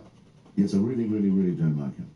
My little book is, in part, is an address, I hope it's got a general interest, but in part it's a reproach to the American left, to the American liberals, for falling for him and for defending him when, apart from anything else, he is an extremely, and always has been, a very extremely conservative person politically, but also because of his corrupt and selfish, I would say, mean, almost psychopathically deceitful tendencies. That have done enormous damage to politics, as any honest person could appreciate them. I think it's been... Why did I decide to paint all these books, yo? And that's been an argument really well worth having, because it's fratricide. No, I'm prepared to argue that debate. I mean, they have that debate with you in a sense, not debate, but pleased to engage you on it. But you say so many things that it's quickly to jump on one. You come at this from your own ideological position, which is where? Hello? This is Barbara. So, I mean, you're not just... Well, to the left of the nation. They laid me off. I was just wondering, like, could you help me get my job back? Yes, I mean, whenever I go on C-SPAN, our old mutual friend Brian Lamb always asks me, so are you still a socialist? I know one day he's hoping I'm going to say, no, okay, Brian, I've got over all that now. I left all that behind. Partly just to spite him. Yeah. I'm not going to deny it. It's where I learn my politics, and what I learn from it isn't valuable and it's all useless. So, I mean, characterize yourself in terms of any politics in England, in the United States? No, democratic socialist. Democratic socialist. Because it's an international position. One of the reasons I'm attracted to it is that it's the same, or should be the same for all society. A democratic socialist like Tony Benn in England? I'm quite an admirer of Tony Benn. I've just differences with him, but he's an honourable guy, and I know him slightly, yes. That's not... I'm not a great admirer of Mr. Blair. Tony Blair? I think is one of those people who wants politics to be all things to all men. But I don't think is a mean person or a corrupt person. So the difference in Blair and Clinton, in many ways, your money is with Clinton, you see, are not political. They are to do with a ruthless, megalomaniac political style, and with a real self-advertised readiness for corruption and dirty work. which is what got me into trouble with him and his cohort. Right, well, Are we getting ahead of the story? Well, yes, but that's okay. I can begin at the beginning if you like. New Hampshire, I always suspected that he, Clinton. I always thought this new Liberal Democrat, or rather, excuse me, New Democrat and Democratic Leadership Council, DLC, right, was a bit glib and a bit sordid, because if you, after 8 years of Reagan and 4 of Bush, to conclude that the main problem in American politics was that the Democratic Party was too much to the left, seemed to me a weird conclusion. And it was all based on saying, well, what we've really got to do is address the morals of the underclass. That's the real problem with this country, is the underclass doesn't behave well. I thought that actually there were some overclass problems that needed attention, but, so I admit I went to New Hampshire not liking him. I didn't much care about the Flowers business. I still don't. I think he treated her very badly. Jennifer Flowers. Yeah, I think he treated her very badly, and I think he lied to everyone about it. But that seems so. But any other politician would have handled that the same way, would he not? Here's what he did. But any other politician would have tried. No. If Mr. Clinton said, yes, I did, I loved her, and it's none of your damn business, we'd be living in a much better culture now, and I would have applauded him if he'd said that. It would also been true. Did he love her? Yeah, well, he certainly acted like he did. He's since loved her? Yes. They were obviously very tight, and she really loved him. Yeah, did he love Well, let's suppose that he had said he loved her. Yeah, and yes, I did. That would have just been a little nicer than saying, well, no, I have nothing to do with her, and then 7 years later saying, okay, I did it with her once, and that was it. As if he doesn't know that it's the height of bad manners to sleep with someone but once. Washington is full of politicians not stepping forward to say, I had an affair with someone that I may have told him I love. But don't, anyway, here's what he did to get over it, out of it. Right. He was many points behind by this stage. He left the campaign trail in New Hampshire. He flew down to Arkansas, where he was still governor, to personally supervise the execution of a lobotomized black defendant, inmate, Ricky Ray Rector by name, in Cummins Prison, who couldn't even understand the charges against him. He'd blown his brain away. He was gone. He didn't know he'd been sentenced to death. He didn't understand when they came to him his last meal what was happening. And Clinton just made it absolutely clear he was changing the subject. Rejected the law and order. You're not going to get me on law and order. You're not going to think I'm soft. You're not going to Willie Horton me. Right. And the two things about it that sickened me are, one, that he did this in cold blood to this guy, and I have a long section about it in my book. And two, that no one in my profession and no one in the liberal wing of politics thought this was a test of character or of intention. Because among the things that depressed me, I did write a column about it. Murray Kempton did. That was about it. Right. What depressed me really was the suggestion it had of a relationship in the president's mind, or the then governor's mind, of a sick relationship between sex and death. That he would change the subject away from the illicit Flowers love nest to the Okay, but then you are what you were doing in that case. I mean, you can make the argument that he should have been more compassionate, more sensitive in that issue, and you can make the argument that he did it because he wanted to firmly come down and make his position about capital punishment evident to all, and that he was tough on criminals and not compassionate about issues. Let me finish my point. I'm sorry. My point is that you are simply, you are reading motivation where you don't know as to the fact that he left Jennifer Flowers because he wanted to tie together sex and death. That the motivation to go there, rather than distract from Jennifer Flowers, was in fact. It was a very strange week to leave New Hampshire. He was in trouble. It was quite a desperate gamble to go down there. And this is a guy who, any other week, would have received clemency from the governor, because there was no one in the prison before he should be executed. This is a tough prison, in a tough state. The prison chaplain resigned on the issue. The warders and others have been quoted as saying, we shouldn't have done this to this guy. It was like killing a child. The prison where this man was imprisoned, they said it was like killing a child. Okay. But did they say it shouldn't be done? Well, yes, of course they said it shouldn't be done. I'm asking, I don't know. Yeah, and the prison chaplain resigned. This is not a sentimental area of the United States, as you know. So, no, I'm sticking to my point. I think it was an atrocious thing to do. It suggested something faintly monstrous about the guy, and it suggested that there was probably nothing he wouldn't do. And it also suggested an attitude to a signal, you might say, about what kind of... but he addressed that criticism at the time, did he not? No, he didn't. There was never a response. There was some criticism, and I remember people raising he has never been asked a question about it. I know, because I tried in New Hampshire, and he turned his back and walked away. Now, shift the scene. There was criticism. I beg to differ. I beg to differ with trepidation, because you've written the book. But there was no criticism of him at the time anywhere. I know there was. Let me phrase it to you like this, Charlie. Let me phrase it to you like this. if a Republican governor, an ambitious Republican governor trying to be president, right, had, in the course of a tough primary, returned to his home state to supervise the execution of a retarded, mentally disabled black man, the name of that man would be very well known. I think you'll agree. I agree. We would know. I'm not arguing whether they should. We would know, right. Rudy Ray Rector's name is practically not known at all. That's in a sense, my point. Your point also is this for you is a defining, liberals, is a defining what? This act was for him a defining insight into his character and what else? Well, I thought so, and I thought it showed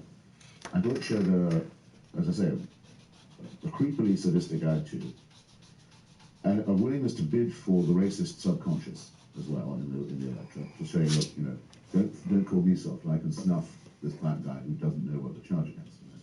Willingness to bid for that. A willingness to get really rough when he was already engaged on line on another front runner, Miss Flowers, in changing the subject. And what I consider to be an eerie and unattractive ability to get liberals to keep their mouths tight, shut, which they shut them there, and they've kept them shut ever since, about that kind of calculation of what it entails. Because liberals, I assume the indictment here against liberals and then the Democratic Party is that they made a cop-out because they wanted a Democrat in the White House for all the spoils that come. Speaking, yeah. That's it. That was the deal they made in their own. Yeah. And Republicans are prepared probably to do the same thing in the year 2000 in terms of accepting someone less conservative than they'd like to see because they want to be back in the White House.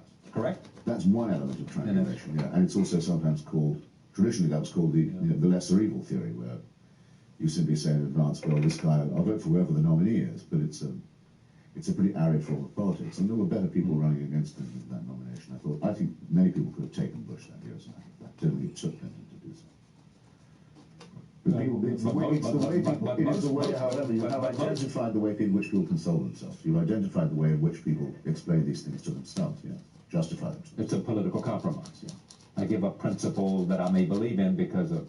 But you had other... They grant themselves the principles, of course, but only in order to give themselves the right to sell them out. Yeah. They may not have had the principles to start off with, actually. It's not always true that they do. I'll go back to your point. You're saying that this book is, in fact, how liberals, in a sense, lost their soul because of Bill Clinton and wanting to see him in the White House. And B, that Bill Clinton is, you know, for you, almost the embodiment of all evil.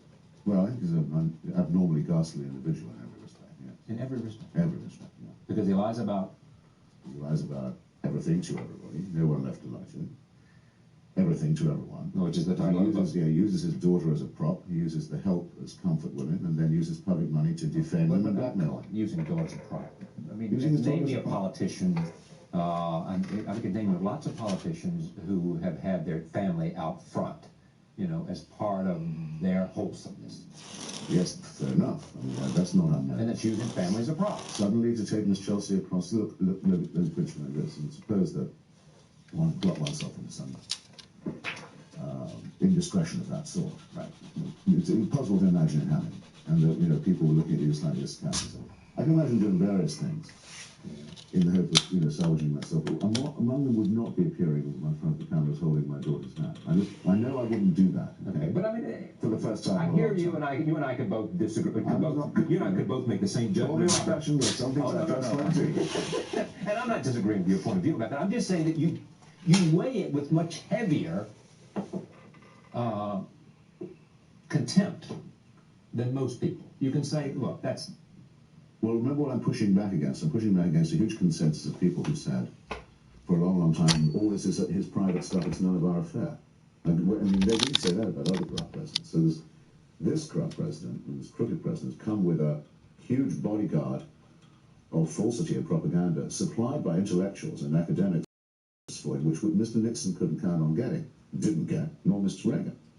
So it seemed to me, yeah, it was more incumbent upon me to say what I thought and to point out how people were fooling themselves and fooling others. As one who is a huge admirer of yours, thank you. I say that because of your polemic skills, because of you're a very interesting guy, and you've been on this show more than once. Indeed, too fine. Having said that, I knew the other shoes. No, it's not.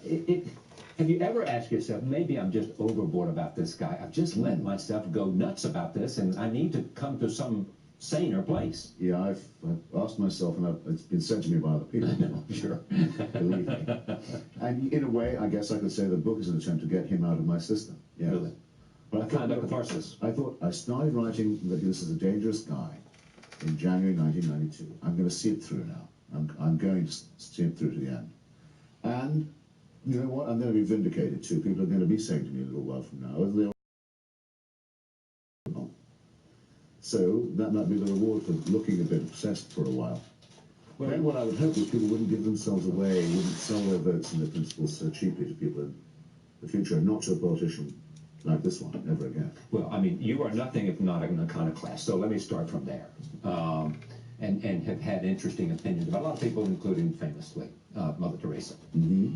Having said that, you look at his foreign policy. Yes. And characterize how you see his policy today with respect to Serbia.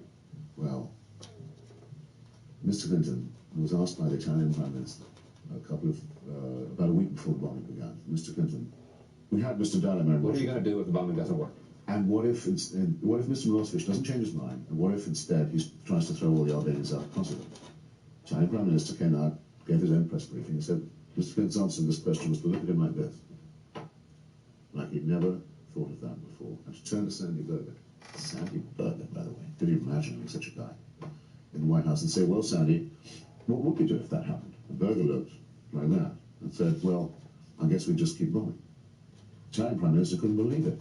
It's Italy's nearest neighbor. The bases on his soil, his government could fall. They could be overwhelmed by refugees. Everybody signed on. Yeah, of course, because it's a NATO birthday, but he was hoping for a better answer than that from the president. Then the refugees are flung out. It's the biggest humanitarian calamity in Europe for a long time. And Clinton says, oh, don't blame us for that. We knew that was going to happen. We allowed for all that. Here's He my question. did. This is monstrous. It's the shame of it is not felt anything like enough in my view. They knew this was going to happen. They did nothing. The shame of it in the fact that the president openly claims that this was part of the plan. that they understood that Milosevic would do what he has done. I think you'll find some debate about that, whether they knew that he was going to do it. I realize they've been all over the place on this. But you, well, they've been consistent on that. The Pentagon spokesman has said that, Cohen has said it, Albright said it, and the president has said it. We anticipated this. That was the line of the day, so it wouldn't look as if they were stupid and something had happened that made them look bad. And you were saying if they knew about it, where are the blankets at the if frontier? they knew about it and then went ahead with the bombing, then they are what? They're complicit in the expulsion of the refugees. They're complicit in the ethnic cleansing of Kosovo. So if there was to be a punishment for it, they'd have to go and stand in the same dock. So is it your argument against the president on this particular case that he did not go in, A, that he did not level with us about what he knew and expected, B, he did not put on the table the possibility of ground troops, and 3, he did not use the full force of bombing that he could have used? Well, those could be recombined in another way, but and I'm not a military strategist, but I have been in the Balkans quite a bit. My view is that Mr. Clinton paid no attention to the subject, cares nothing about it, has not cared to inform himself, has been spending most of the relevant time using public money in his own defense for his own private and selfish interests. We have had several very devastating reports of meetings he should have attended about either Iraq or Serbia, which he didn't show up at because he was closeted with his lawyers, wasting our time on his own selfishness. So I'm not impressed at all. But what he has actually said in public is appalling. And remember, though, I agreed that finally he had done the right thing after trying not to for a very long time. The price which he willingly paid was to make Mr. Milosevic not his enemy, but his co-signer and negotiating partner and honoured guest at Dayton. That's quite a high price to pay. Now they've suddenly discovered Mr. Milosevic won't do after all, but this is hardly even amateur hours in our statesmanship is concerned, and they've now made themselves responsible for the Oh my God, the lines are confusing me. So I think it's a pretty bad picture. But on the other hand, Rick, you can relax because he is going to build the Star Wars system, which Reagan only promised to test. Clinton's now committed to building. But it's a different Star Wars system. No, it better be. It's still the biggest and the most destabilizing boondoggle ever undertaken. And it consummates his sellout to the military-industrial interests across the board. Is it possible that you were so wrapped up in your, what's the best word, your much more. Bottomless contempt for... Yes, bottomless contempt would be good. That you can't see straight about this particular, because everything you see... I think it's everyone else who didn't have enough contempt to see straight. I think it's everyone else saying, your contempt, this is private. Your contempt is so bottomless and so deep on every issue that it's like, except for, which I was going to raise and you carefully did yourself, Ireland. Yes. Yeah, I'll give him that, sure. Yeah. But, you know, it's contempt, but it's, look, it's, there was a Ralph of Lenin's I used to be very fond of. He said that what you have to do is have your heart on fire and your brain on ice. And that's, where you think you are? Your heart's on fire because of what I'm not stew about the guy. I just look at him very coldly and I think this is disgusting. Now, why? Of course it's true. Could he just be... Either I am wrong or a lot of other people are. Could he just be a guy who is a politician who has been consumed? What? A politician consumed by ambition and actually genuinely wants to do something and wants to, in effect, make a difference. And you may have political differences because he's not in favor of a litany of programs that you're in favor of, and because he tilts the conservative side or to the center. I mean, some say that his most extraordinary achievement. I would say. No. But his most extraordinary achievement is he brought the Democratic Party to the center. That's what he's contributed to in 8 years in the office. The Democratic Party was in the center the year I was born, which is 50 years ago now. That's center in the polemics that you actually center right under Truman, I would say. So no, I don't think that is the greatest test. No, I just think his rule has been a long period of nothingness punctuated by nothing. I think I'll go to the bathroom real quick. And that's going to be his epitaph. The interesting thing is that most people aren't talking about all of your animus towards the president. They're talking about what you did in the affair Blumenthal. Oh, yes. Speak to me about that, because it's got all of your friends at The Nation. Yeah, and other places. Well, actually, a lot of my friends at The Nation take my side on this, but The Nation, the magazine, tried to publish an editorial which didn't speak for Blumenthal. I mean, that's been put right. There's a lot of confusion about this. Yes. Would you please straighten it out for me? One of the things that Mr. Clinton does when his comfort women don't suit his purposes any longer is he arranges to have them defamed. You know, Jennifer Flowers was called a liar and a gold digger and all of this. And I won't take you through the whole story. Everyone knows what I'm talking about. In the Lewinsky case, before they knew she had any forensic evidence, they put out the story that she was trying to blackmail the president, that she was saying to him, if you don't sleep with me, I'll say that you have. Okay, which anyone who's ever been in an office job knows you have to protect yourself against. Someone goes crazy in that way. But Mr. Clinton, well, we now know what he did about that too. Now, it bears on the question of obstruction of justice, because we know that they tried to find her various public and private jobs, public sector and private sector jobs, to secure a perjured affidavit. That's well, but there's a link that you can't, I mean, you know. Wait a second. They did. They did. Did they not? Try to find her public jobs? Certainly. And public private jobs, sure. At the UN with US Richardson. The UN, the Pentagon, the White House, couldn't do enough for her. Right. It happened she gave a perjured affidavit. All right. Okay, but you just said it was as if it was fact. Sure, I guess something to eat soon. I'm hungry. Hell. It would take a long time to establish, but it would take, I think it would take you forever to say there's no connection at all. I'm not saying what, I'm just saying that no, she, among others, have not acknowledged that that was in fact true. Well, I don't think I require that. I mean, I just speculating. Okay. On the other hand, the obstruction element kicks in with, that's the promise, then there's the threat. Those are the two things that constitute obstruction and witness tampering. The threat is, if you don't stay perjured, because they've lost contact with her by now, they can only reach her through the media. If you don't stay perjured, here's what we're going to say about you. You will be held up to the whole world by the most powerful man in the world as a blackmailing mix. And there'll be nothing you can do about it, because they didn't know about the DNA. The commonplace word for that that's now being said is the stalker theory. Right. The president told Sidney that story. We know, because Sidney went to the grand jury and told them all about it. He said that's what the president thought. Sidney, in my opinion, believed that story when he was told it. He certainly seemed to believe it when he told it to me and my wife. At lunch. At lunch. So it was... the moral of this story so far is make sure when you go into these kind of meetings, you take your wife with you. Yes, I'm very glad the missus was there, but I think I would have... Well, yes, she's also a journalist. A confirming witness is good. She's also a journalist. Right. So it was embarrassing for Sidney, I imagine, and very upsetting for me when I discovered that, well, the line of the day in the White House, from Charles Ruff, the chief counsel, all that, was that we don't know how this story got in the press, and certainly we have no idea how the president's version, as told to Sidney, gets into 500 newspapers. Well, I thought that this is ridiculous. And I had said so very often. And I knew many, many other people in Washington. Actually, I didn't know many journalists who had not heard from Sydney or others this story. It was commonplace and common knowledge. I thought, well, why should they get away with yet another lie of the state? And I wrote about it in an English newspaper. I didn't say who the White House person was, but anyone could have guessed. So when the House Judiciary Committee came to me and said, we know what story you've been telling and we know it. Would you say it again under oath? I said, sure. What are my alternatives? No, I won't. I'm taking you through that again. When who came to you? The House Judiciary Committee came to me. And the person of whom? The person, a woman named, the Chief Investigative Counsel is named Susan Bogart. Okay, so Susan shows up and Bogart shows calls me up, says, look, is it true that you've related and in one case printed, I forget if she mentioned printing it or not, related, have knowledge of this story? I said yes. Actually, I have by then told that to anyone who called me. Who would make an exception for the House Judiciary Committee. Walked me through the story. She said, well, would you put your name to it under penalty of perjury? And I said, well, I wouldn't need to be put under penalty of perjury. I'll just repeat that I think it's true. But there are legal forms to be gone through, and it meant I was asked to execute an affidavit, which I did. The alternative would have been to say, I don't know what you're talking about, which wouldn't have been true. Or no, it's not true, which would have been a lie.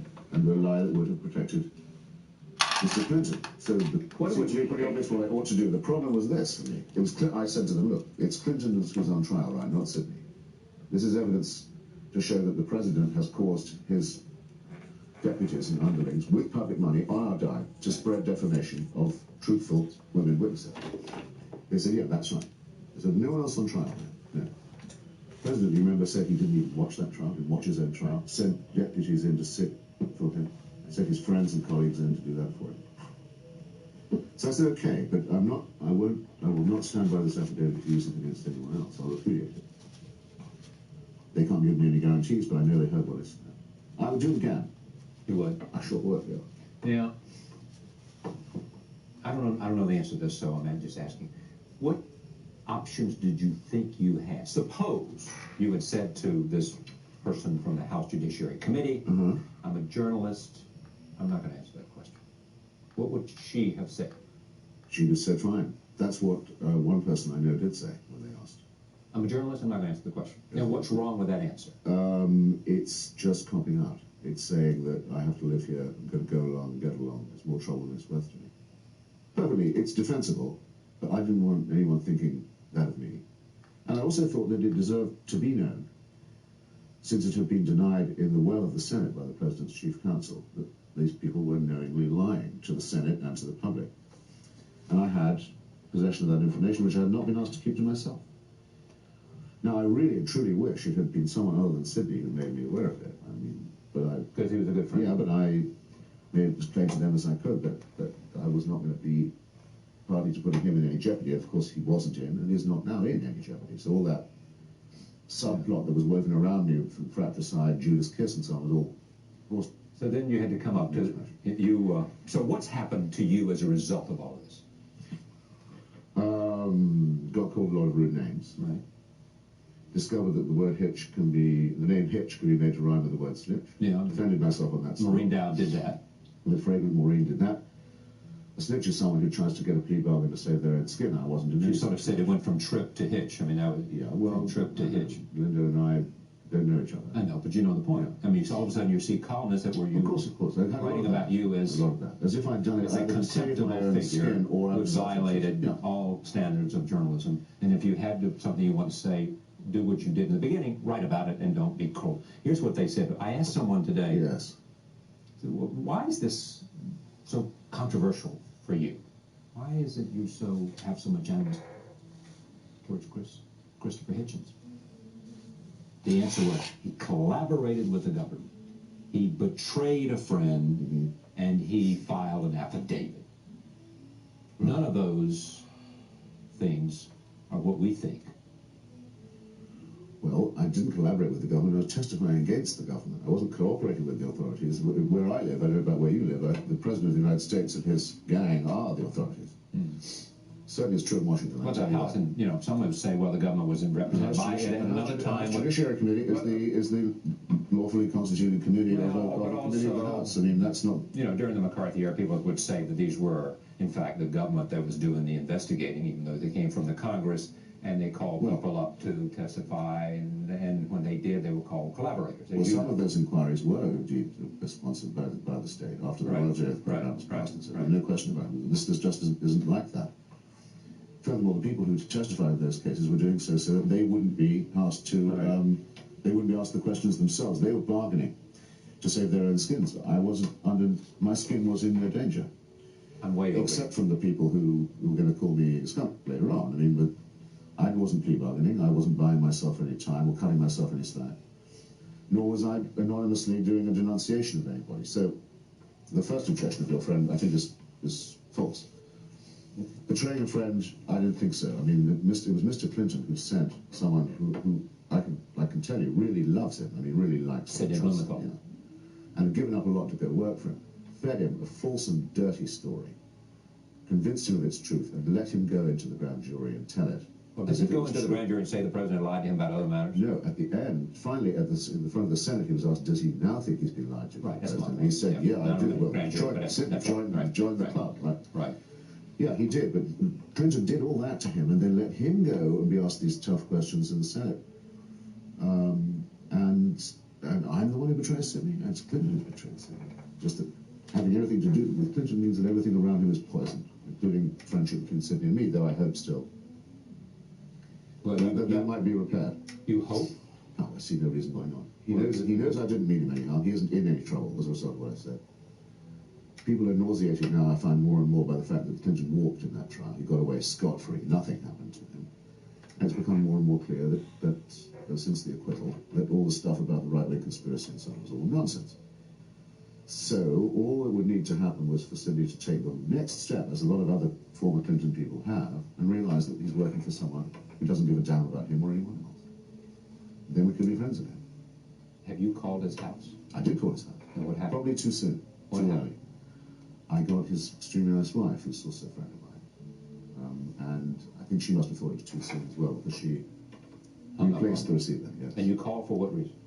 And a couple of things I wanted to explain to them, and a couple of things I wanted to say. Which were?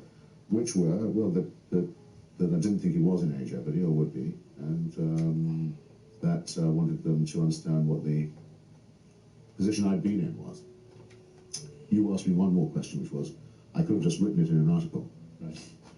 You're right, of course. I was in the process of doing that when they called me. In fact, I think somehow they got wind of the piece. If that piece had come out a week earlier, it could have been used to accuse Sidney of perjury if he committed it, which, by the way, I don't think he did. In any case, would have amounted to the same thing.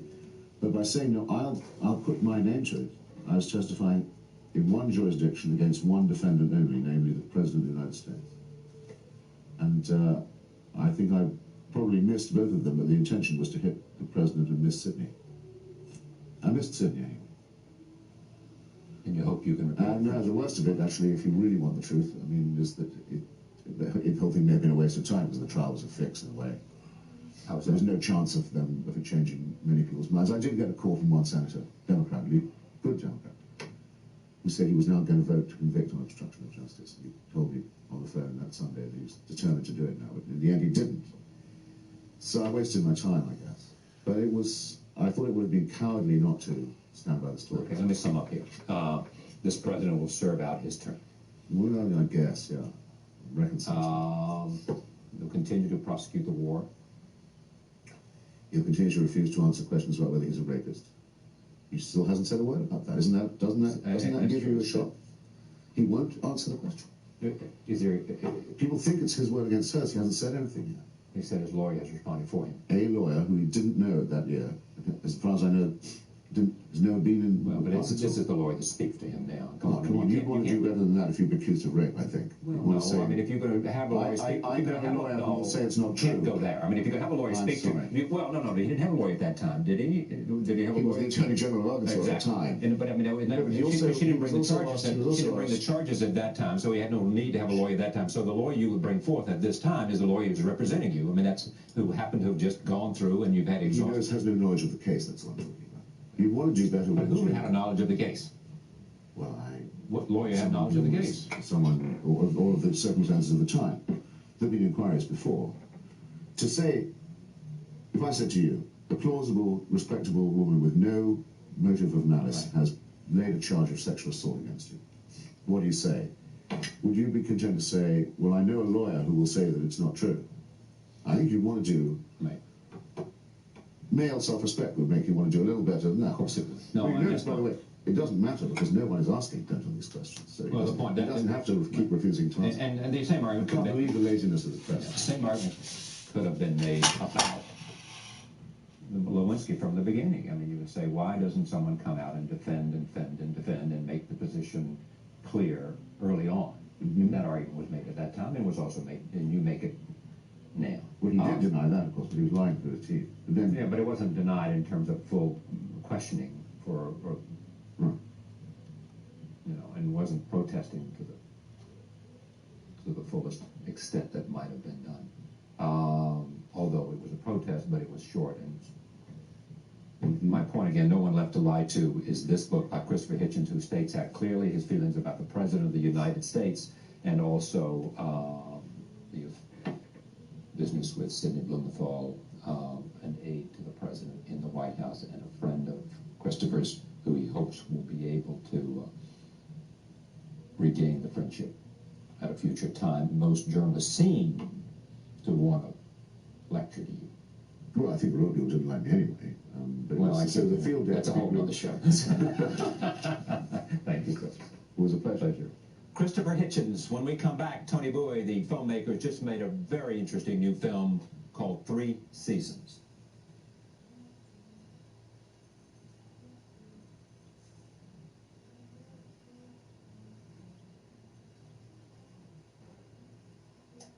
A long piece in there called "The Planet is Fine, the People are Fucked."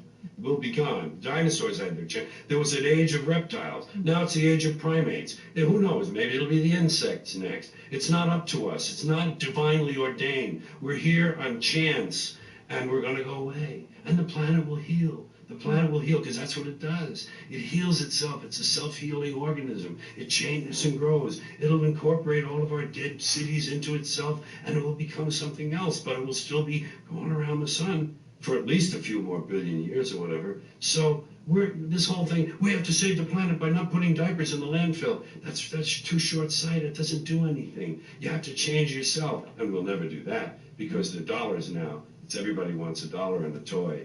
Everybody's got a cell phone that'll make pancakes and rub their balls, so nobody wants to rock the boat. Nobody wants to change. Don't change anything. And we're on a nice downward glide. I think we squandered the great gifts. I think humans were given great, great gifts. Walking upright, binocular vision, opposable thumb, large brain, making tools.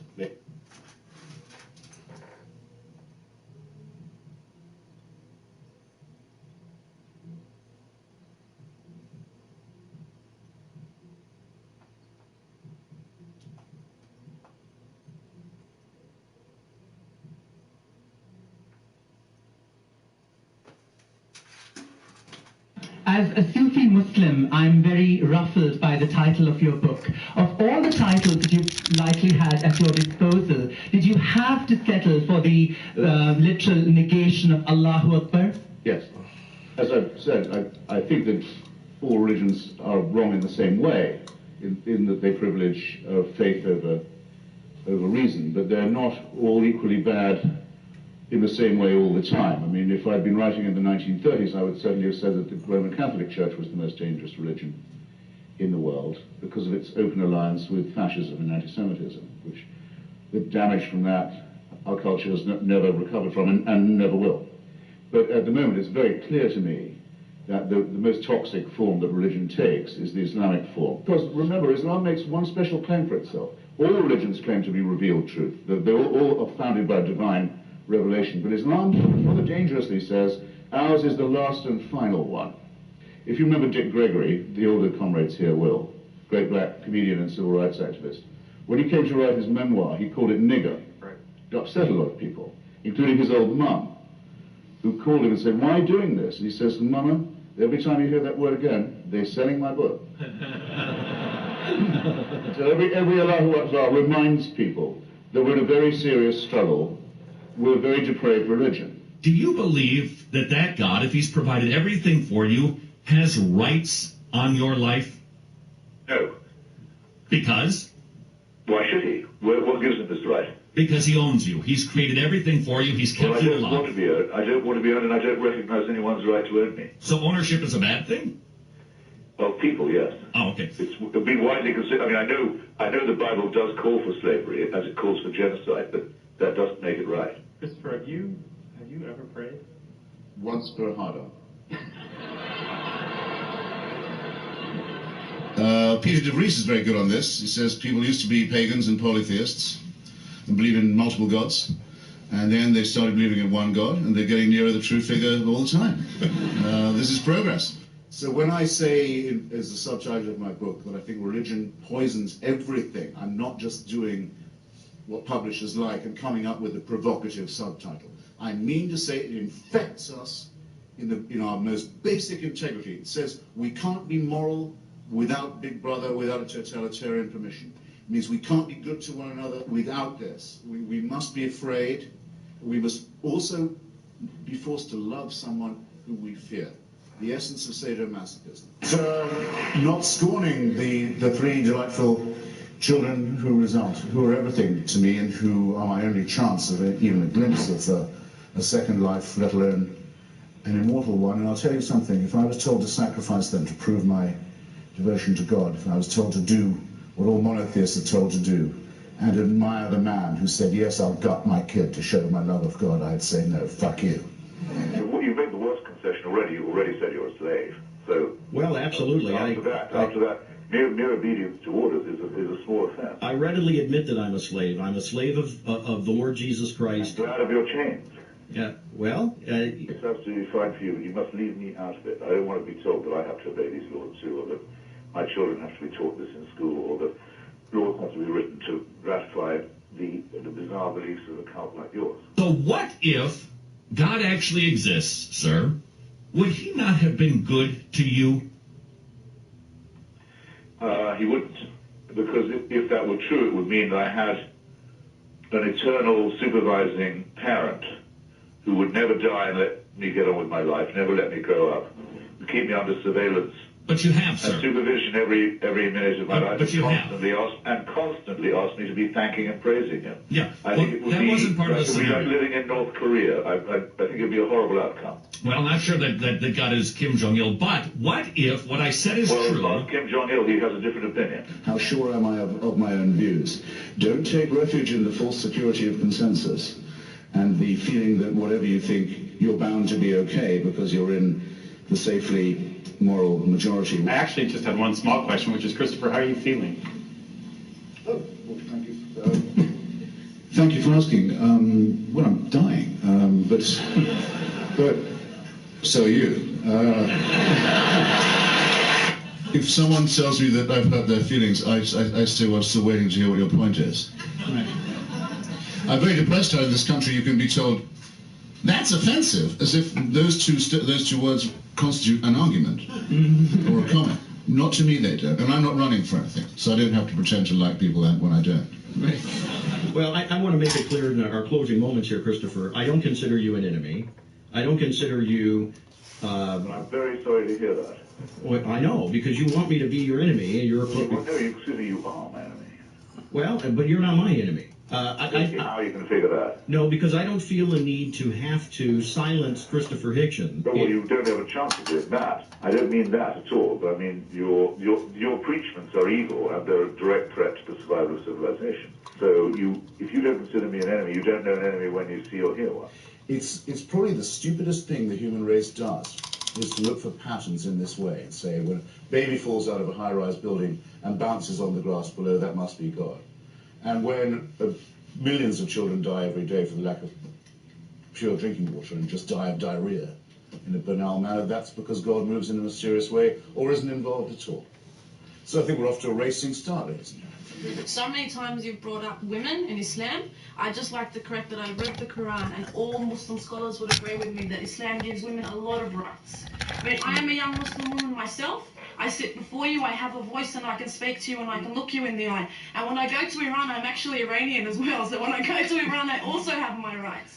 I need it to be heard that the Quran, Allah subhanahu wa ta'ala gives us our rights. People, individuals in countries and people who represent Our religion may not, and they may do the wrong thing to sort of stand in front and show us religion and preach us religion, but Islam does. All right, we're going to take that as a comment, a very passionate round up.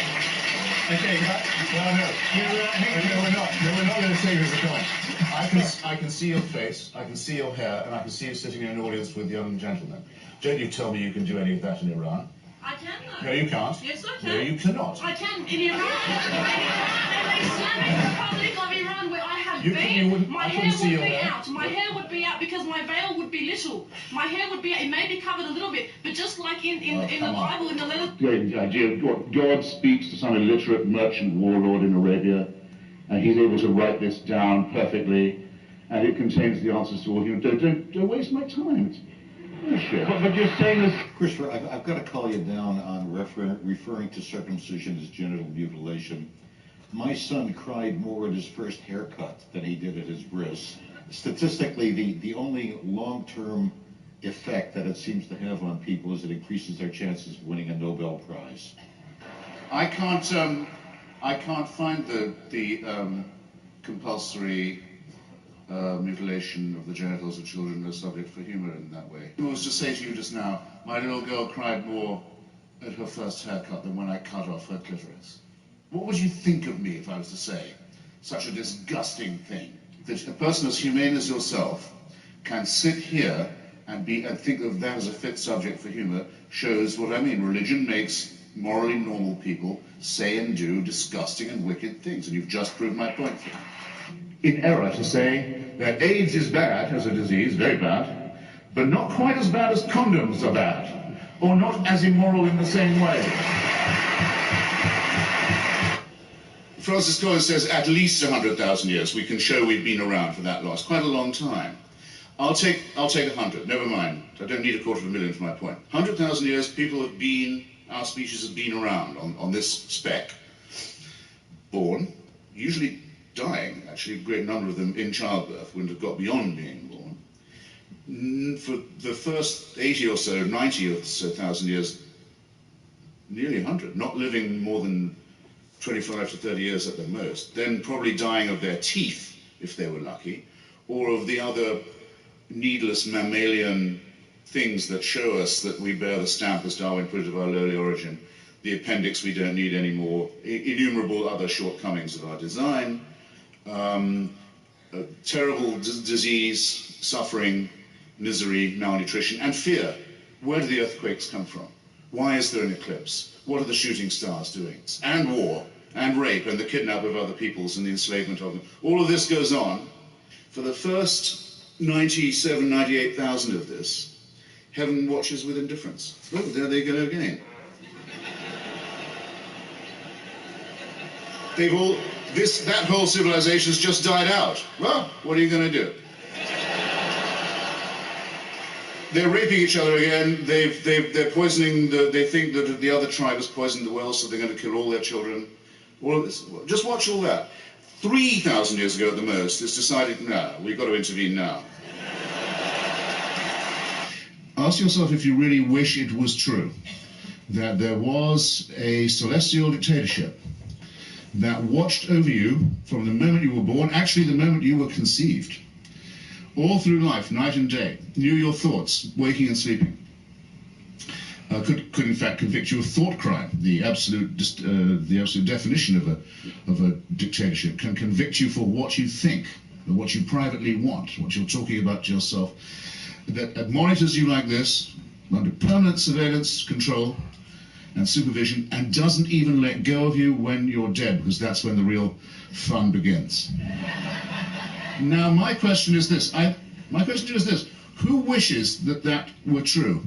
Who wants to lead the life of a serf in a celestial North Korea? And I suppose I should add that they don't threaten to follow you after you're dead. You can leave North Korea. You can get out of their hell and their paradise by dying. Out of the Christian and Muslim one, you cannot. I wanted to do this sitting down, but it's the old demagogue in me. I need the pulpit, I need the podium, and if I can't be erect, at least I can be upright. By the way, do you know why the Amish girl was excommunicated? 2 Mennonite. Religionists and evangelicals say to me, understand, we have a mission for you who need to be saved. What shall I answer them? God, well, I mean, the second bit of the question is very easy to answer. I mean, tell her to fuck off.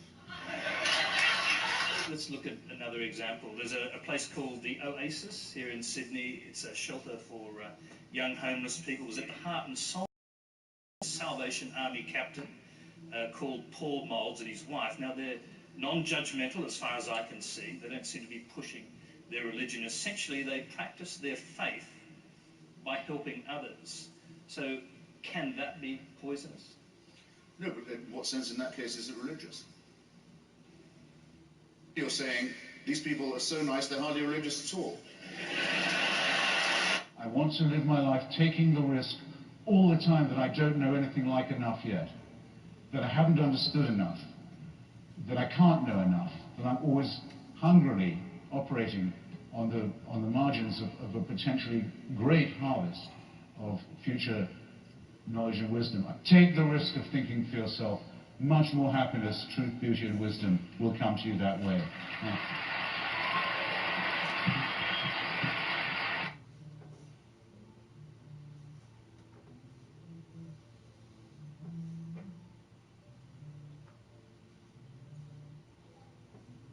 Questioners repeats a point from Dr. Turk's opening statement that apparently here she feels you did not address, Mr. Hitchens, about the irreducible complexity of DNA. And is it possible for such structures to have formed by chance? Well, I have two responses to that. One is, what would she have said before she knew about DNA? What does that have to do with anything? They existed prior to anyone knowing about them. Yes. Gravity existed before we knew about it. That's correct. You need an explanation. That's correct. And Christianity thought it could explain everything, and then it found that more things. Wait, it's very simple. Same as your point about molecules that I said. That these arguments predate Epicurus, Lucretius, and the atomic theory.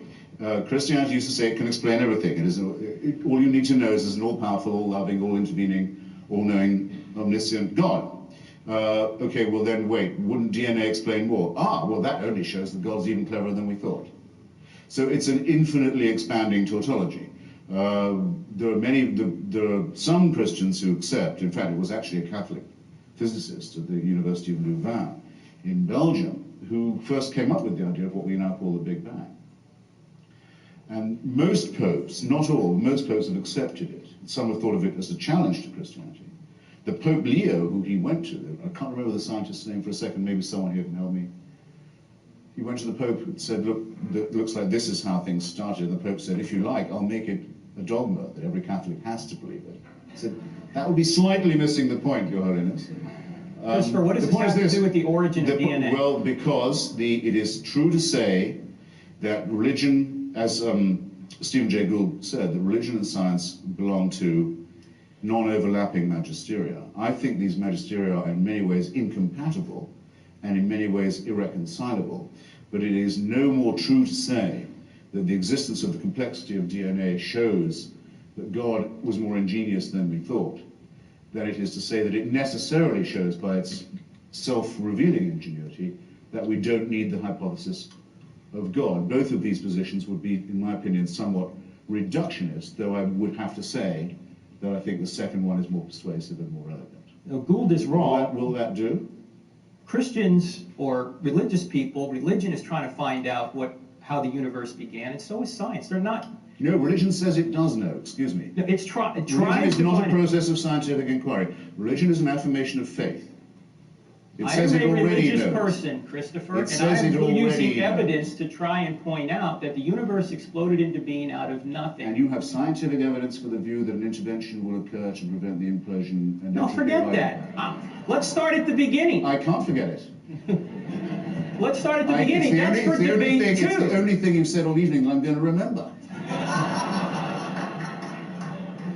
That's for debate too. No. I mean, Don't say, look, do yourself and your faith the honor of saying it's faith. Don't say it's science-based. The argument you would won't be, get away with it. Look, the argument would be, Christopher, is that if the universe exploded into being out of nothing, then miracles are possible because the greatest miracle of all has already occurred.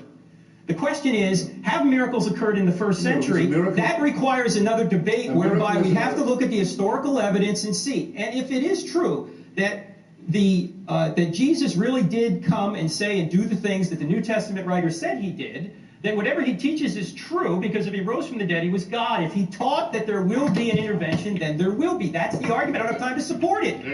Now, a sentence or two from David Hume on miracles would clear all this up. You'll need to. It's fallen off. Sorry. That's one up. A sentence or two from David Hume would correct what he said. A miracle is defined not as a part of the natural order, but as a suspension of the natural order. You can't say of the Big Bang, which is the foundation of the natural order, that it's a suspension of what it starts. You may not do that. However, if you meet someone in the street who you yesterday saw executed, you can say either that an extraordinary miracle has occurred or that you are under a very grave misapprehension. And David Hume's logic on this, I think, is quite irrefutable. He says, what is more likely, that the laws of nature have been suspended in your favor and in a way that you approve, or that you've made a mistake? And in each case you must, and especially if you didn't see it yourself and you're hearing it from someone who says that they did. I would go further and say the following. I'll grant you that it would be possible to track the pregnancy of the woman Mary, who's mentioned about 3 times in the Bible, and to show that there was no male intervention in her life at all, but yet she delivered herself of a healthy baby boy. I can say, I don't say that's impossible. Parthenogenesis is not completely unthinkable, but it does not prove that his paternity is divine.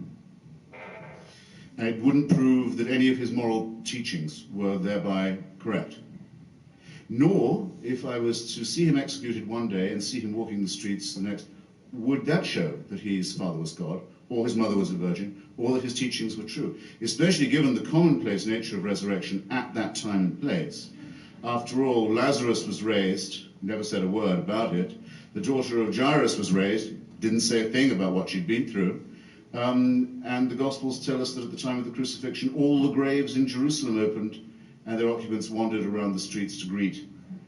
So that it seems the resurrection was something of a banality at the time. Not all of those people clearly were divinely conceived. So I'll give you all the miracles, and you'll still be left exactly where you are now, holding an empty sack. No, Christopher, you have to look at each miracle in light of the evidence and the context. Hume was wrong because his premise that was wrong was the one that said the evidence for the regular is always greater than that for the rare.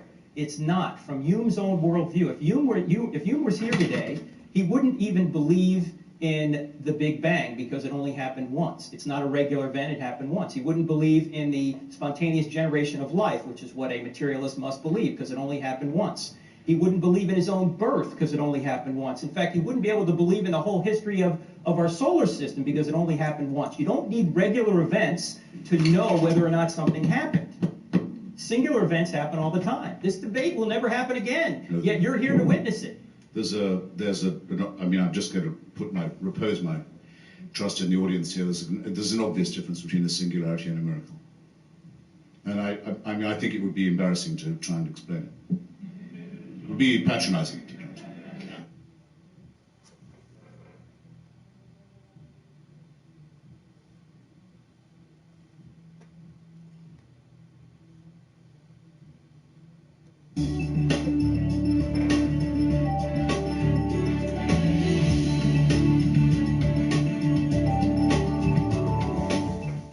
Whereas to tell a child, you go to this church, which means you'll go to heaven, but your little playmates don't go to that church, and therefore will go to hell, seems to me to be an unpleasant thing to be saying.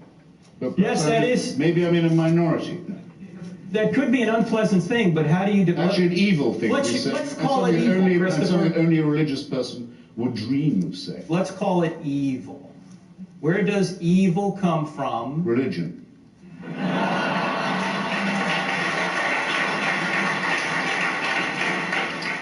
Everyone has to understand that it is those who feel that the divine is prompting them, who feel they are permitted anything and everything, and it is those who are the leading, most salient, most violent, most vicious opponents of the values and civilization that Thomas Jefferson stood for and promulgated. I'm making the assumption that all of you check in every now and then with some company and have a view of what's going on in the rest of the world. Isn't it as plain as could be that those who commit the most callous, the most cruel, the most brutal, the most indiscriminate atrocities of all do so precisely because they believe they have divine permission? Shall I answer my own question? Shall I insult you? There is no explanation for the origins of our species, for the origins of our cosmos, for the origins of our globe itself. There is not one explanation left which requires the existence of a deus ex machina. In every case, we have a better or sufficient explanation. People who say, well, since we don't know, we may as well say it's God, are simply drumming their fingers. They're wasting their time and they're trying to waste yours. Ontologically, limbo exists for those who believe in it just as God does. I'm not here to deny that. It's only a few decades now since the rival church, Church of Rome, the Church of England, announced that really no one actually goes to hell. It could be that after you die,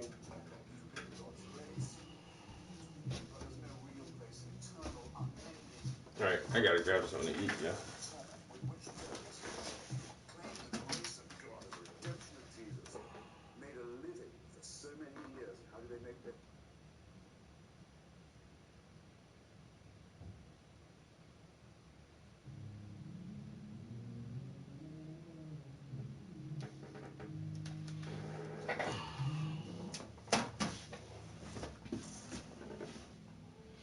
Alright, feeling way more comfortable now. Got several pieces going.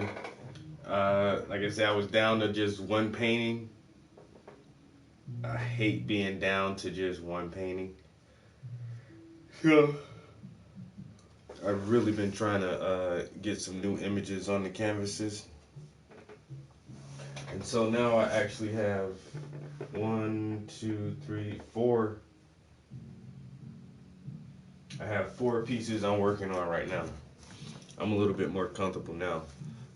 2 of them are smaller pieces, so that's why I did want to put this next piece in the Reader series on a more mid-sized canvas.